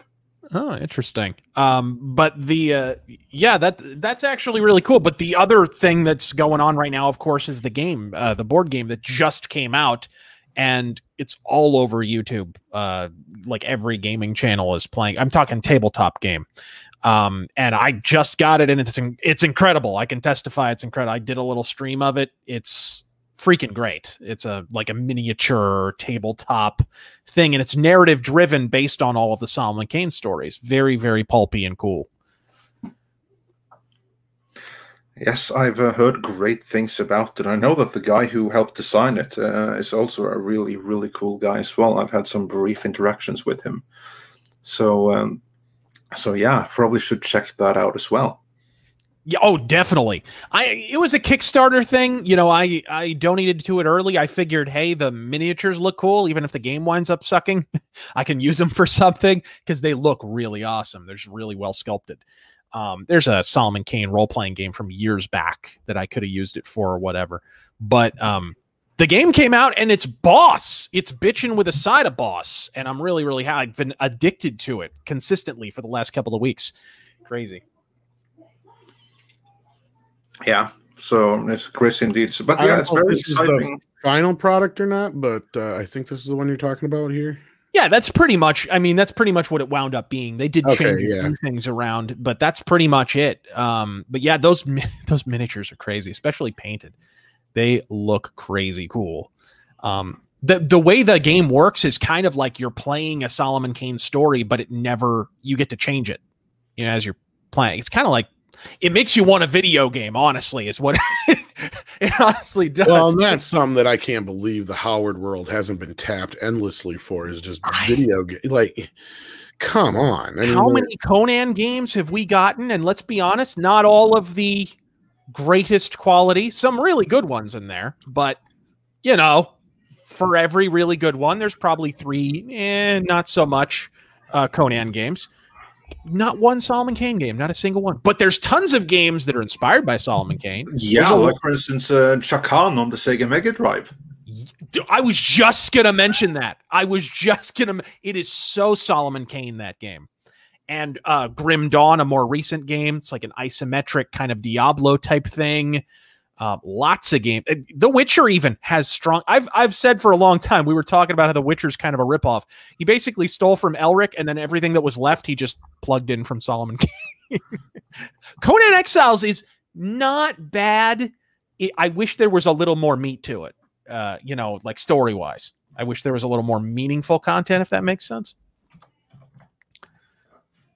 I'm not that much of a gamer myself, but of course, speaking of rip-offs, let's not forget Rastan for arcade and everything like that, like a coin-op game in the 80s and 90s that also made its way to a bunch of things. Also, pure Conan rip-off.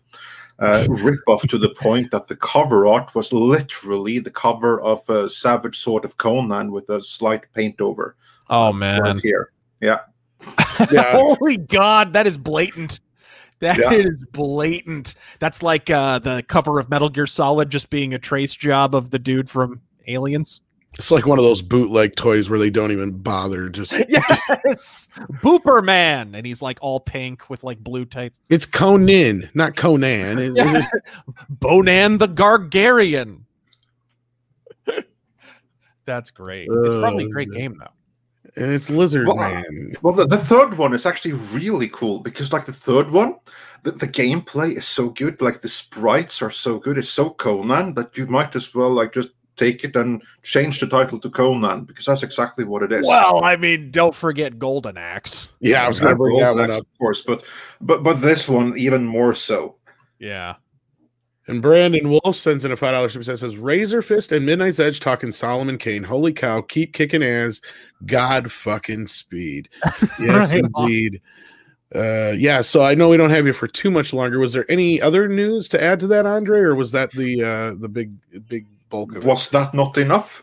No. I just wanted to make sure you didn't leave here. I didn't want to make sure we just didn't leave anything out before we got too late. You broke a story and my fanboy hymen. Yes, exactly. I was thinking that you would enjoy that. So yes, Solomon Kane in development.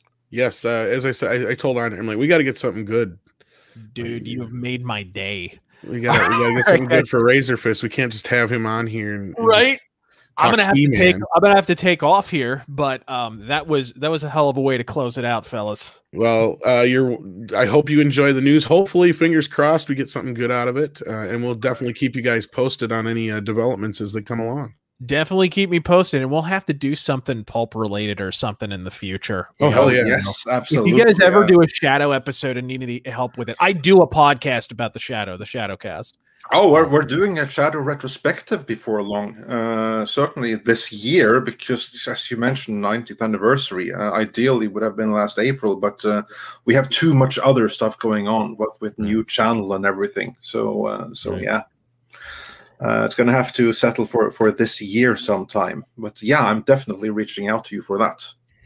Definitely. I'll be there with bells on. Thank you, gents, for being such kind hosts. And thank you. And thank you to all the viewers. And I'm sure they thank you as well on behalf of us again. Thanks for being here, man. And hopefully we'll talk to you again real soon. Indeed. All right. Godspeed, gentlemen. Do check out the Rageaholic. That's the Razor Fist channel. And do you have anything else you want to plug before you go? Preferably my dick in something after that announcement. Well, maybe there's a lucky lady that'll get to benefit from that out there, but I can't help you with that. Rob, are you busy? All right. Why is my name coming up? Well, we got to make it useful somehow. Oh, I've got something you could plug into. Oh my. Setting course for my anus. I would almost pay for that to see George Takei literally hit on Razor Fist. I think that would be so hilarious. Well, I just adore his flaxen locks. Ooh, yes. I'm not sure I enjoy hearing that phrase come out of that face. I didn't say you had to say yes. I just think it would be funny. I've got something coming out of somewhere for you. Oh my. All right, gentlemen, I'm going to get out of here before you guys. Before George Takei gets me too. Right. Yeah. Thank you so much, man. Later, fellas. Yes, I was so glad we could lighten your day a little bit with some Solomon Kane news. Indeed. Godspeed. All right, and with that, let's get into some classic super chats. I know we have a few. Yes, we will. The super chats. Hypergiver 2. Oh, we probably should have gotten these a little bit earlier, but yeah. Hypergiver 2 says, "Welcome, Razor Fist. This kid dropping from He-Man is a blessing since he..." Yeah, we got that one. Basically, it was a blessing that he was dropping.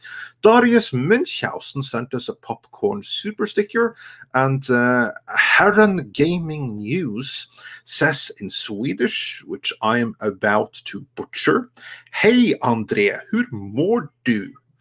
Jag mår bra, tack så mycket. And Bogue says... Yeah. And Bogue says, "Finally, I've been waiting for this show for a year." Well, I hope it was worth waiting for. And Nightwish Fan 1991 says for $10, "Hello, Racer. Missed out on reading the Redwall series when I was young, but finally got around to reading the first book and loved it. Hope to get through the rest of the series." Now, I'm sorry we couldn't get to that when he was here, but I'll tweet it to him so that he gets your message.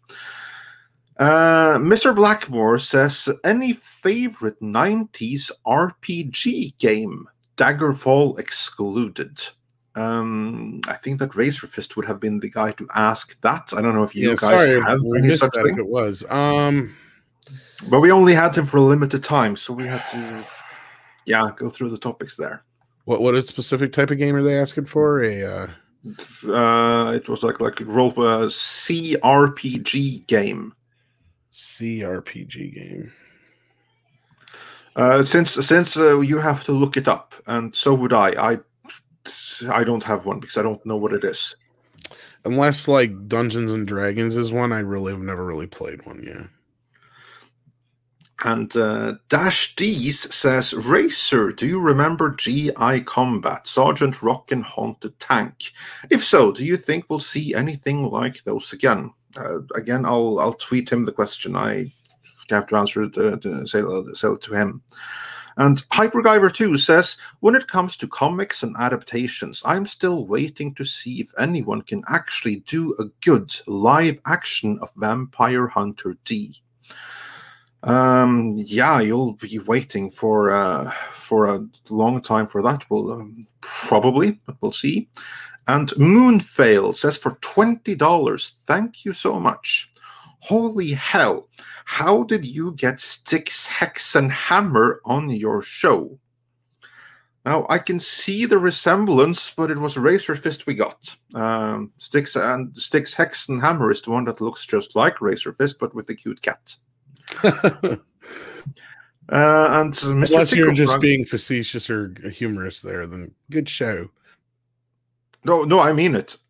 Yeah, I know. I'm just saying. Yeah. Styx, Hex, and Hammer has like the best cat on the internet. I was saying, unless they're just being funny about it, like because of the they look alike or whatever. Yeah, well, they do a bit. And Mr. Tickletrunk says, "I miss the sharp and smart writing in film noir. General audiences were readers. Maybe I'll live so long that I'll forget her, or maybe I'll die trying." Yeah, that's film noir. And Film Lash says, "Hail Midnight's Edge, hail Razor Fist. What's the best horror rock and roll movie? Have a wild weekend." Oh. Well, you have to ask him, but you'll have to listen to what we have to say. So, what's the best horror rock and roll film? Horror rock and roll? Well, of course, you got to go with either Rocky Horror Picture Show or Phantom of the Paradise. Would probably be the two most well known. But gosh, as far as I wish, this is when I really wish Razor Fist was here because he'd probably have some good ones. Trick or Treat, that's another one. Yeah. Boy, Well, what say you guys? Rocky Horror Picture Show? Yeah. Yeah, I mean, really, where do you go from there? Yeah, exactly. Little Shop of Horrors. That's another good answer. Yeah. Fear the Mind Killer, and a favorite of mine as well. I'm drawing a blank here. I was about to say Kiss in the Phantom of the Theme Park, but well, hey, it kind of counts. It's not a bad answer, actually, Rob. It kind of counts. Yeah, I said Phantom of the Paradise, Michael Brammer. Night of the Demons says, maybe. Chopping. I don't remember much music in Chopping Mall, Honest Tree, at least not from, yeah. I guess it depends on your definition of rock and roll horror. Does Labyrinth count as rock and roll horror? You know, that scared the shit out of me when I was a little kid. It took me like a year or two to watch it when it came out. So yeah, I would probably throw that one in there. Oh, those goblins in the beginning are fucking freaky when you're little. Yeah, they kind of are. And Mr. Tickle Trunk, he corrects everyone who thought that Razor Fist was Styx, Hex, and Hammer, because he says, "Chat, this is Lucifer's Storm, not Styx, Hex, and Hammer." We are having like a little bit of a Friday theme going, aren't we? Yeah, so we'll have to see who we get next week. Maybe Satan himself. Yeah, maybe we can get Styx, Hex, and Hammer. Make it complete. I'm a big fan of Midnight's Edge. Satan doesn't like it, though. Or, I mean, Saddam doesn't like it, though. Come on, guy.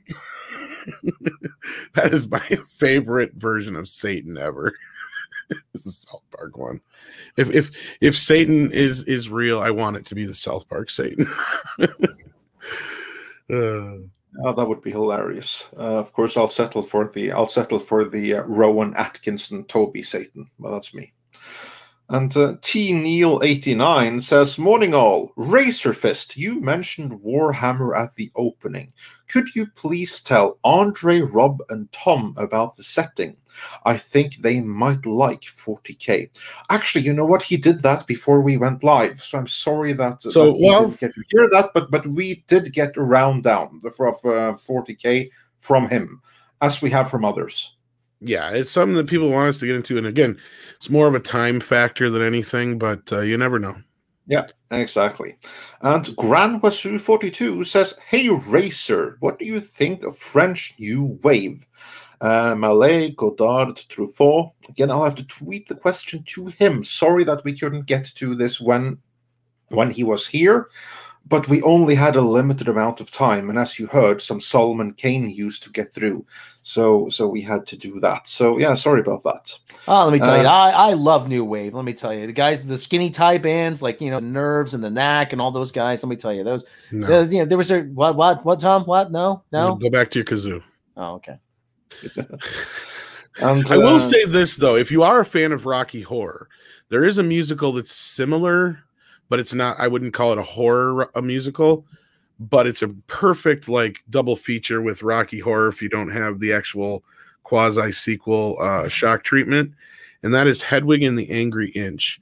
If you have not seen that, it is fucking great. The music's awesome. They actually revived it on Broadway like a couple of years back with Neil Patrick Harris, but I'm talking about the original movie, and Criterion actually released it not too long ago. But if you enjoy Rocky Horror, you'll definitely like Hedwig and the Angry Inch. Yeah, that's a good tip right there. And then, or I should say Hedwig, if you want me to say it correctly. Hedwig, and that's how. Hedwig, yeah. And Hedwig is from Germany. And Taker610 says, "He-Man, what is Miles O'Keefe doing right now?" I take it that Miles O'Keefe, whom I do not know who is, must look like He-Man then. He's collecting Social Security check. That's what he's doing. Well, he's evidently not doing He-Man. And Mr. Tickle Trunk says, "No Rob Liefeld chest, no He-Man." Yeah, that's actually a really good point. It takes a certain physique and And give Noah Centineo, who is no longer He-Man, 5 more years, then maybe he could get there. But yeah, you need an Arnold Schwarzenegger like at his prime type body for He-Man kind of guy. Well, Dolph Lundgren and his prime was pretty decent too. Well, Dolph Lundgren was big and he looked the part, but yeah, I mean he was pretty close. But like just the physique that Schwarzenegger had at his peak is what when I picture. Like, look at the toy. I mean, it's clearly modeled after Schwarzenegger. Yeah. I mean, you look at the face, for fuck's sake. I mean, well, that's he was Conan, so obviously it is. Well, that's where I laugh at the whole, it wasn't ripped off. Bullshit. You guys didn't even bother changing the fucking model. You just painted the hair blonde. You know, it's like... It looks more like Schwarzenegger than most Schwarzenegger toys do.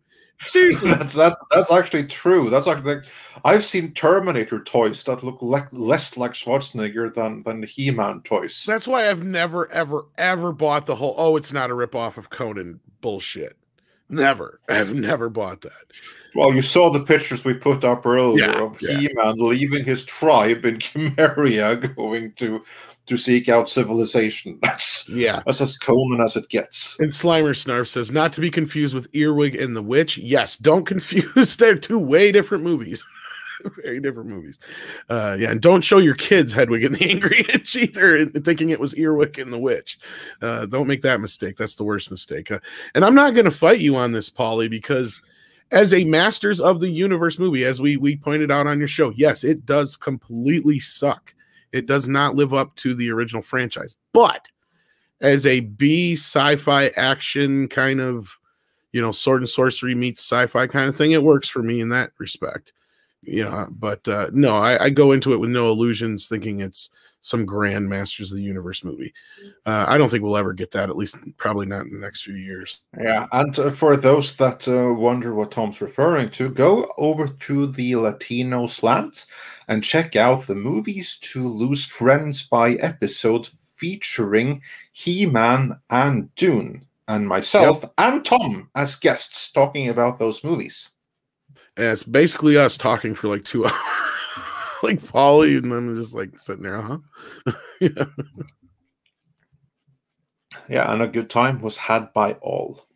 And then Etienne Falardeau says for $5 Canadian, Hollywood hates real men, especially anything that is remotely Northern European. Remember all those redheads being recast as minorities. So yeah, this Etienne Falardeau certainly has make some astute observations with how things are today, and especially with redhead females. I think they got it worst of all because they're the ones consistently being recast. And commenting on that picture of the now no longer He-Man being leaned against the wall that we commented on, where he had like that Twilight look to him. Dash D's says he's got that "do you want fries with that" look. I haven't seen the kid act, so I really can't speak to it. I mean, the kid might be a great actor. He might be a great actor, but he didn't have the look for it.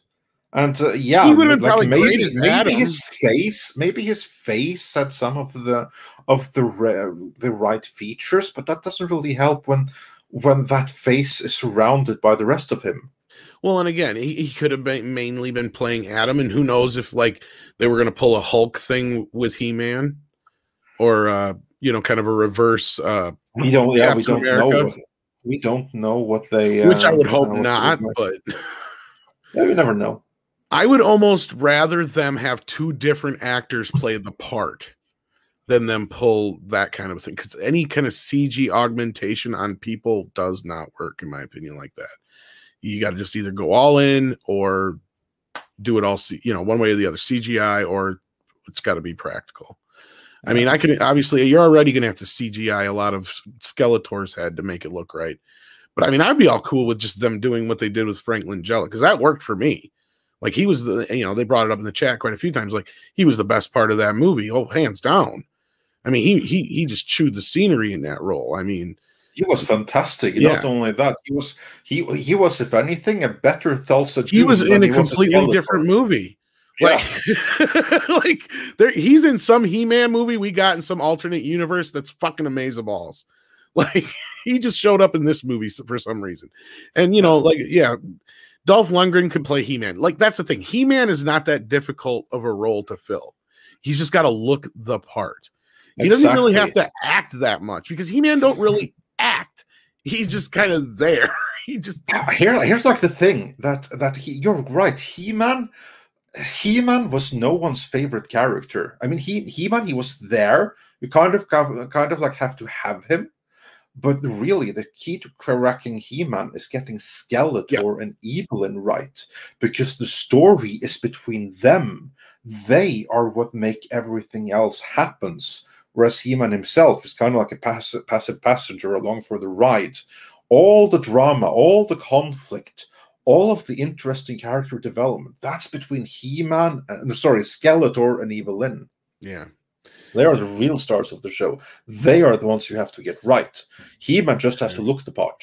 Basically, yeah. And Man-at-Arms, that's another Him too. And also Teela to a point. Also Teela. But really, that's like the only thing where that's the only thing I know of where the lead character just kind of has to look the part and be there. There's more acting in everyone else that makes stuff happen.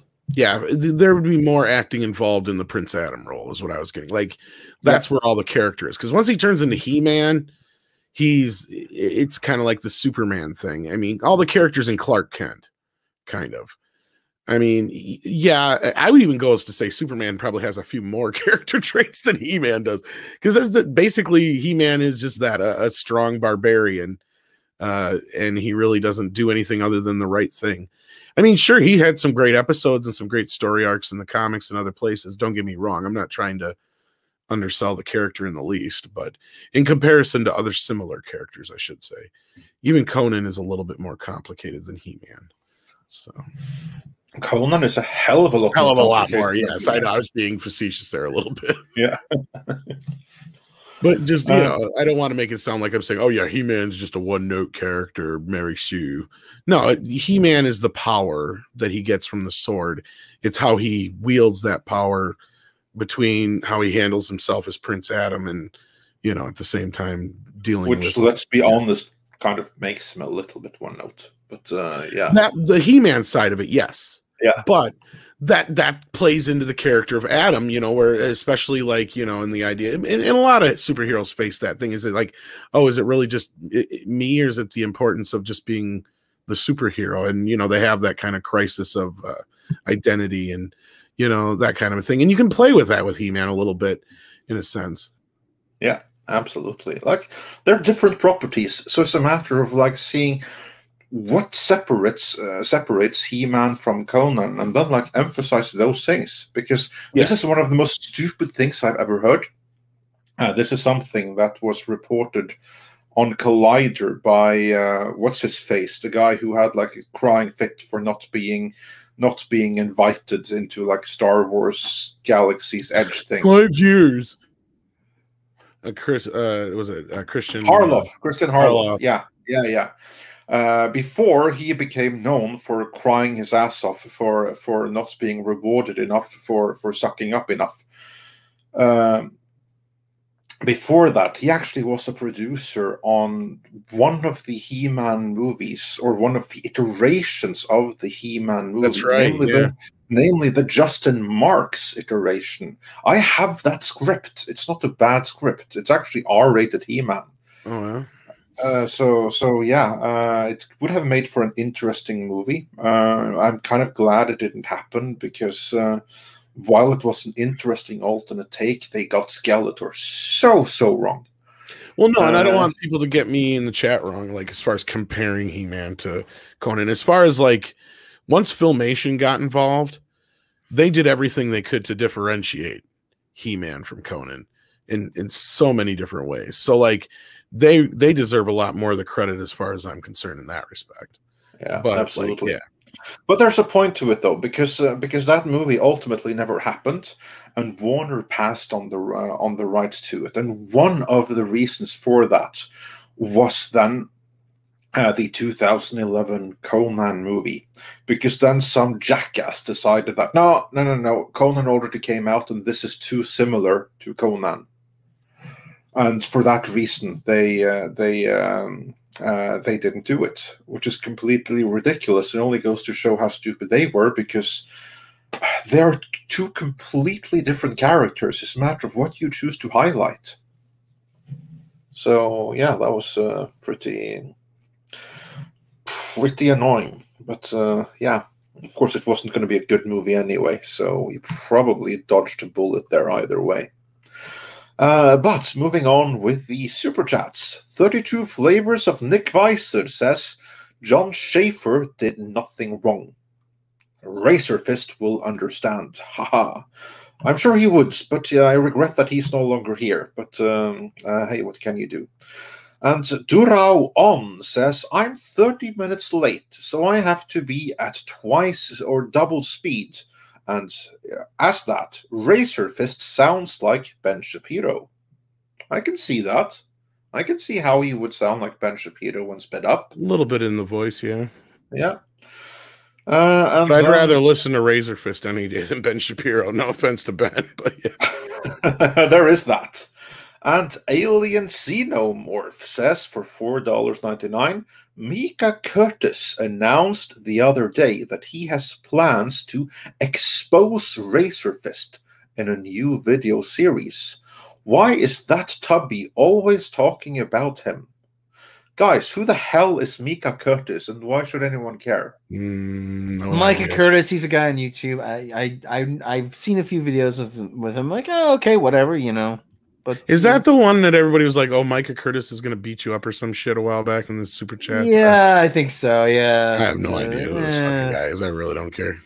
It's If it's a joke, ha ha ha! It was funny 3 weeks ago, I guess. I don't know. Sorry. Thanks for the super chat. Yeah, absolutely. And then moving on with the super chats, and again, for those just dropping in, we are reading classic super chats. They're the ones we can no longer get up on screen. We have requested that StreamYards implement that feature, that we be able to do so, but so far no luck.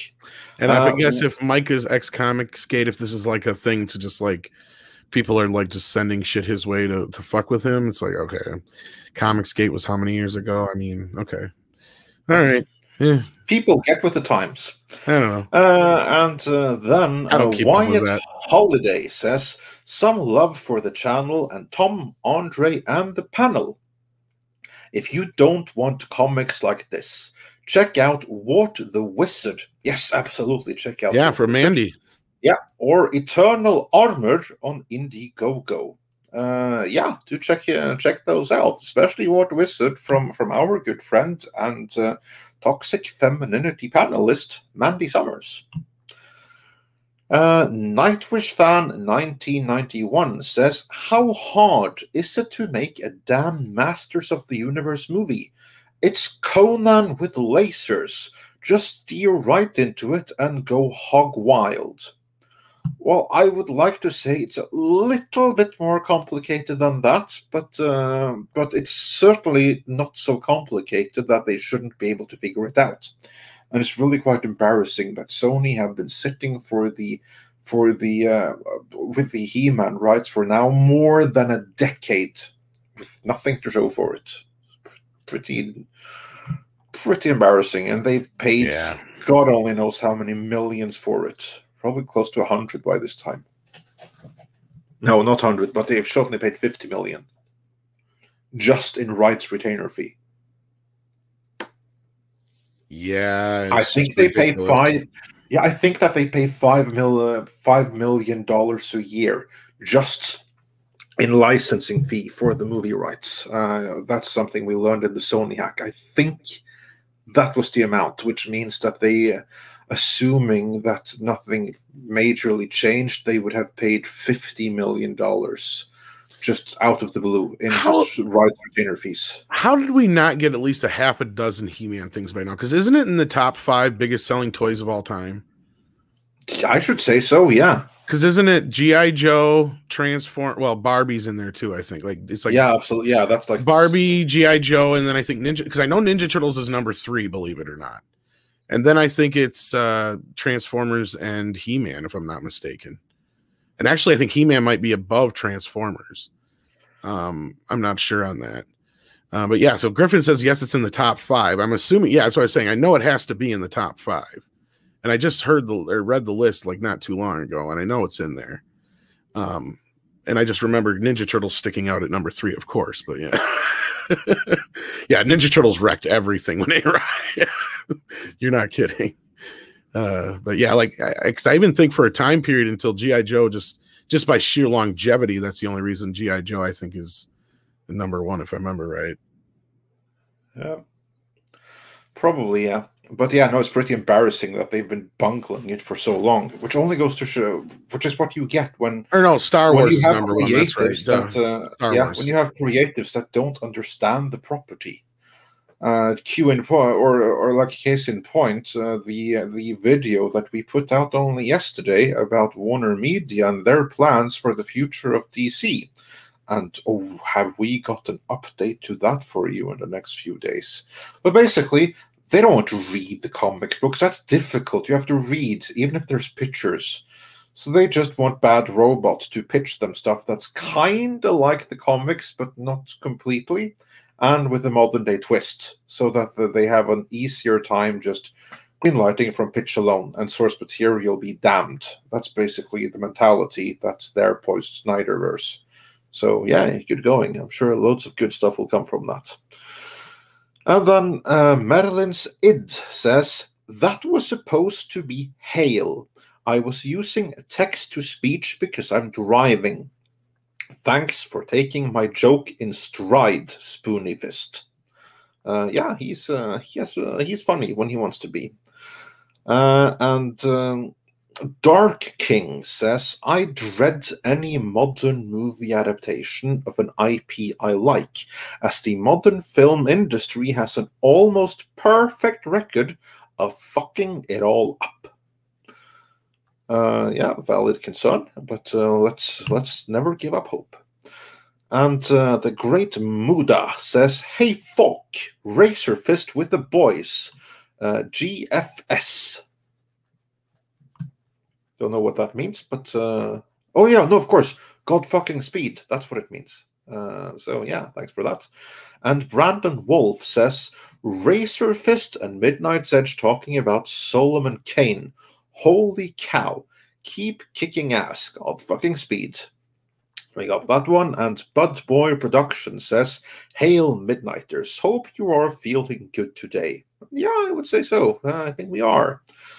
And Master Clockwork says, I know it's not on the Sega Mega Drive, but have you taken a look at Conan Exiles? If so, what are your thoughts? Well, since you mentioned the Sega Mega Drive, I assume the question is directed at me, and all I can answer is you answered your own question. It's not on the Sega Mega Drive, so I've never played Conan Exiles. I can't tell you how it is. I've heard good things. Looks cool, but I've never played it. Have you guys played Conan Exiles? No, I have not. No. No, well, that's there you go. Like we're not that big gamers, any of us, unless it's on the Sega Mega Drive. But Rastan is pretty awesome, and that's on the Sega Mega Drive, and so is Chakan, the Solomon Kane ripoff. That's awesome. And Fear Sundown says Hemsworth Del Toro for He-Man. Hems can do Adam plus comedy. He actually would be a really good He-Man, Chris Hemsworth. A little old, but yeah, getting a little up there. But doesn't he have some younger brothers though too? Yeah, but he does have a younger brother. But honestly, I wouldn't want him because that would be kind of like poor man's Chris Hemsworth.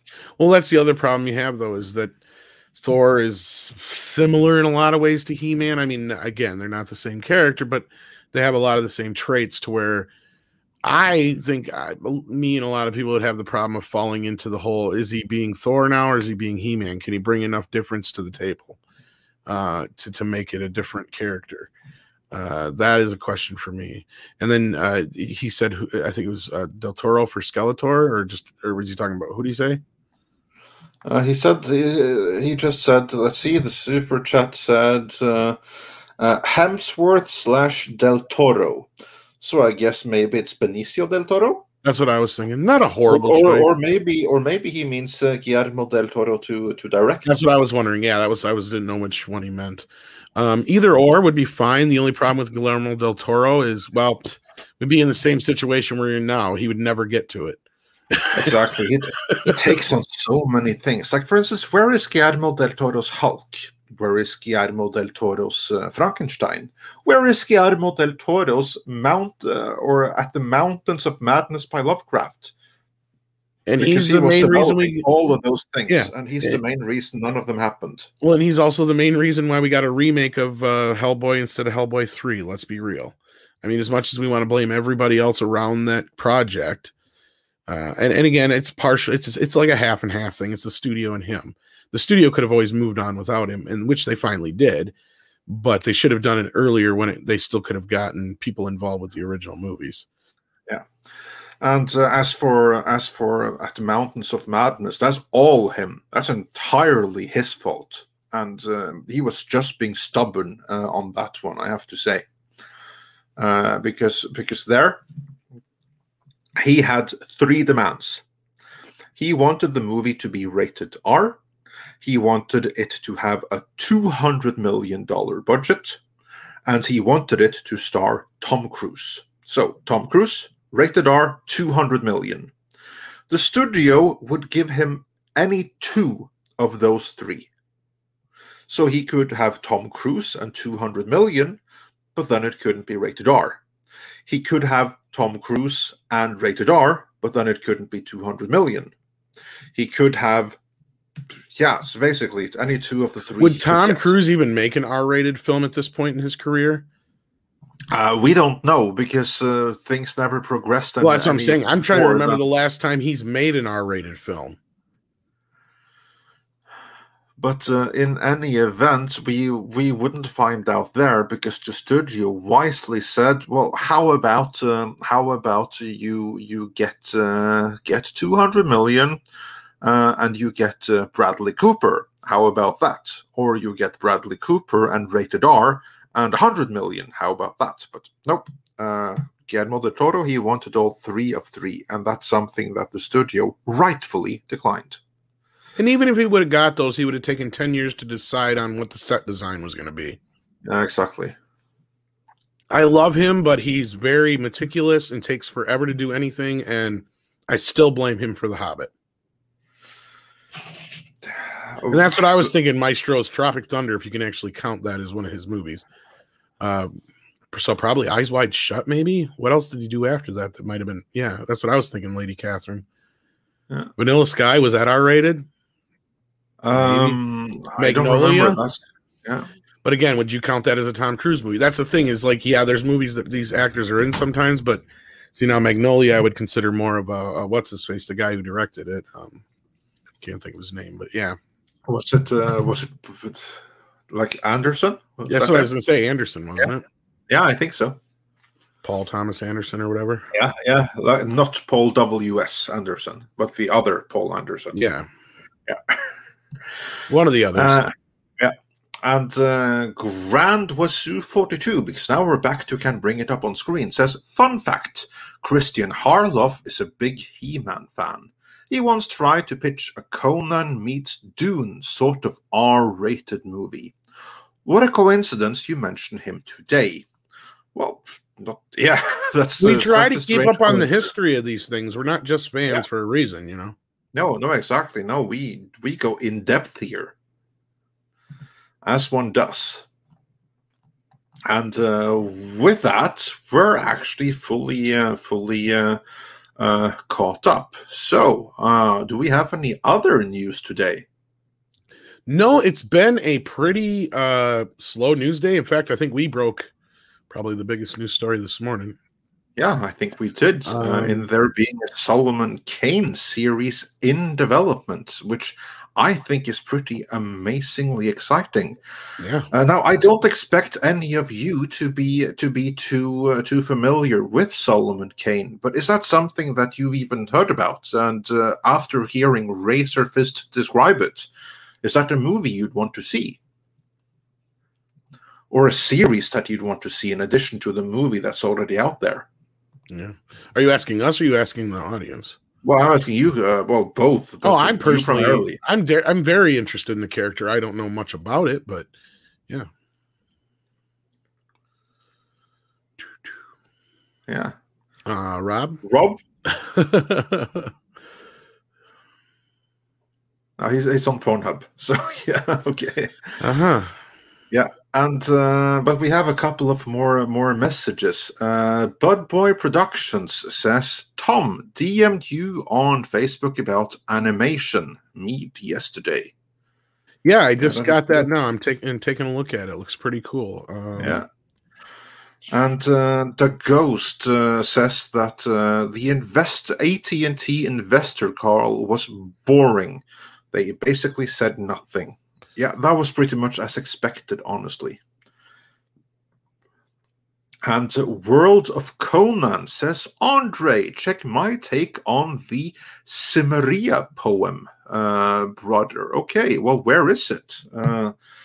First of all, I'm not a big fan of rewriting Robert E. Howard to begin with, but yeah, let me know where it is, and I'll be happy to take a look at it. And Hypergiver 2 says, best Lovecraft movie adaptation to date is Dagon. Dagon is, of course, a movie adaptation by Stuart Gordon of Reanimator fame. And yes, I agree, that is a really, really good Lovecraft adaptation. However, there is one better. But that one is actually a fan film. It's made by the Robert E. Howard Society or Film Society. I don't remember the exact name, but basically, Robert E. No, sorry. Did I say Robert E. Howard? I'm just like thinking Conan. It was made by the H.P. Lovecraft Society, Lovecraft Film Society, or something like that. And they have, to my awareness, made 2 movies. One is Whisper in Darkness, which is pretty okay. And then there is The Call of Cthulhu, which they have made in the style of a 1920s silent movie.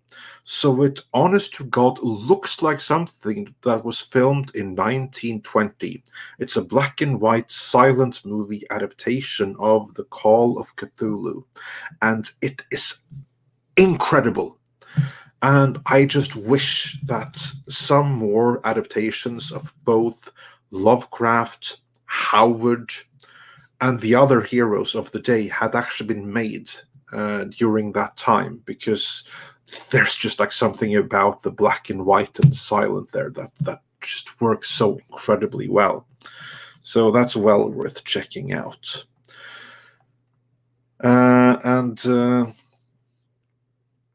And then we have Morgan King, who says The Color of Space was good.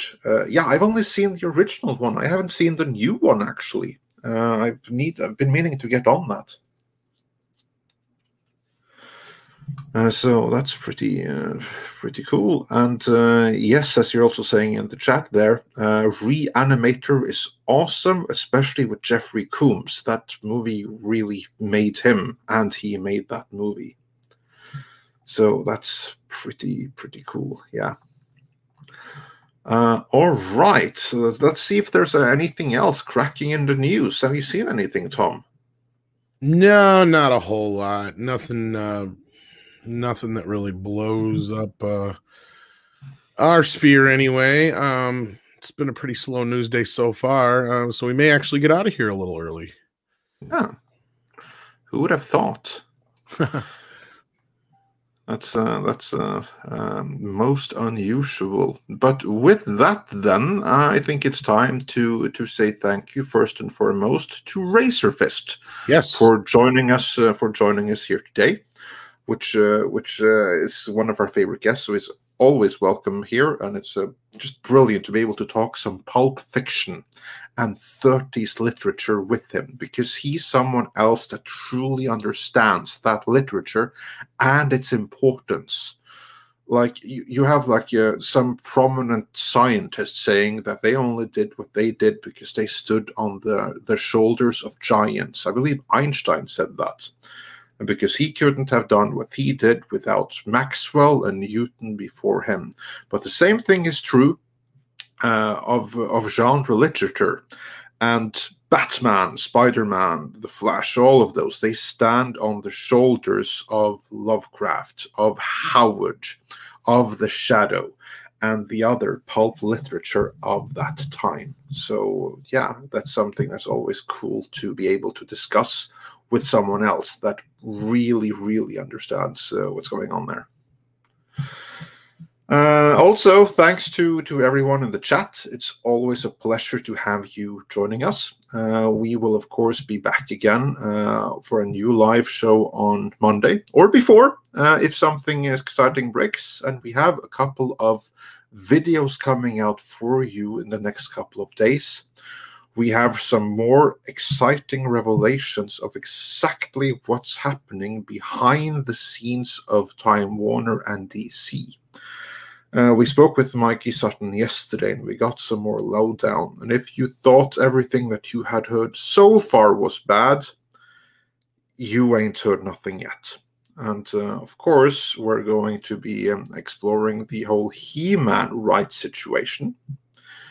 And with that, I do believe it's time for some koalas in the rain, isn't it, Tom? Yeah, I think so. I just want to thank everybody for being here today. We had a hell of a show today. And again, thanks to Razorfist and Rob. Thanks for at least showing up for 5 minutes and saying hi. You know, we love it when you're here. There was one other bit of news, and that was that Brie Larson says Captain Marvel could lift Thor's hammer. Oh, yeah. Well, of course she would say that. Like, what else would you expect? That goes without saying. And World of Conan says, Andre, it's on my channel and not a rewrite. Oh, okay, cool. Then I apologize for thinking that. And then I will check out the World of Conan's YouTube channel, as should anyone else in the chat who's interested in that. Yeah, and here's Brie.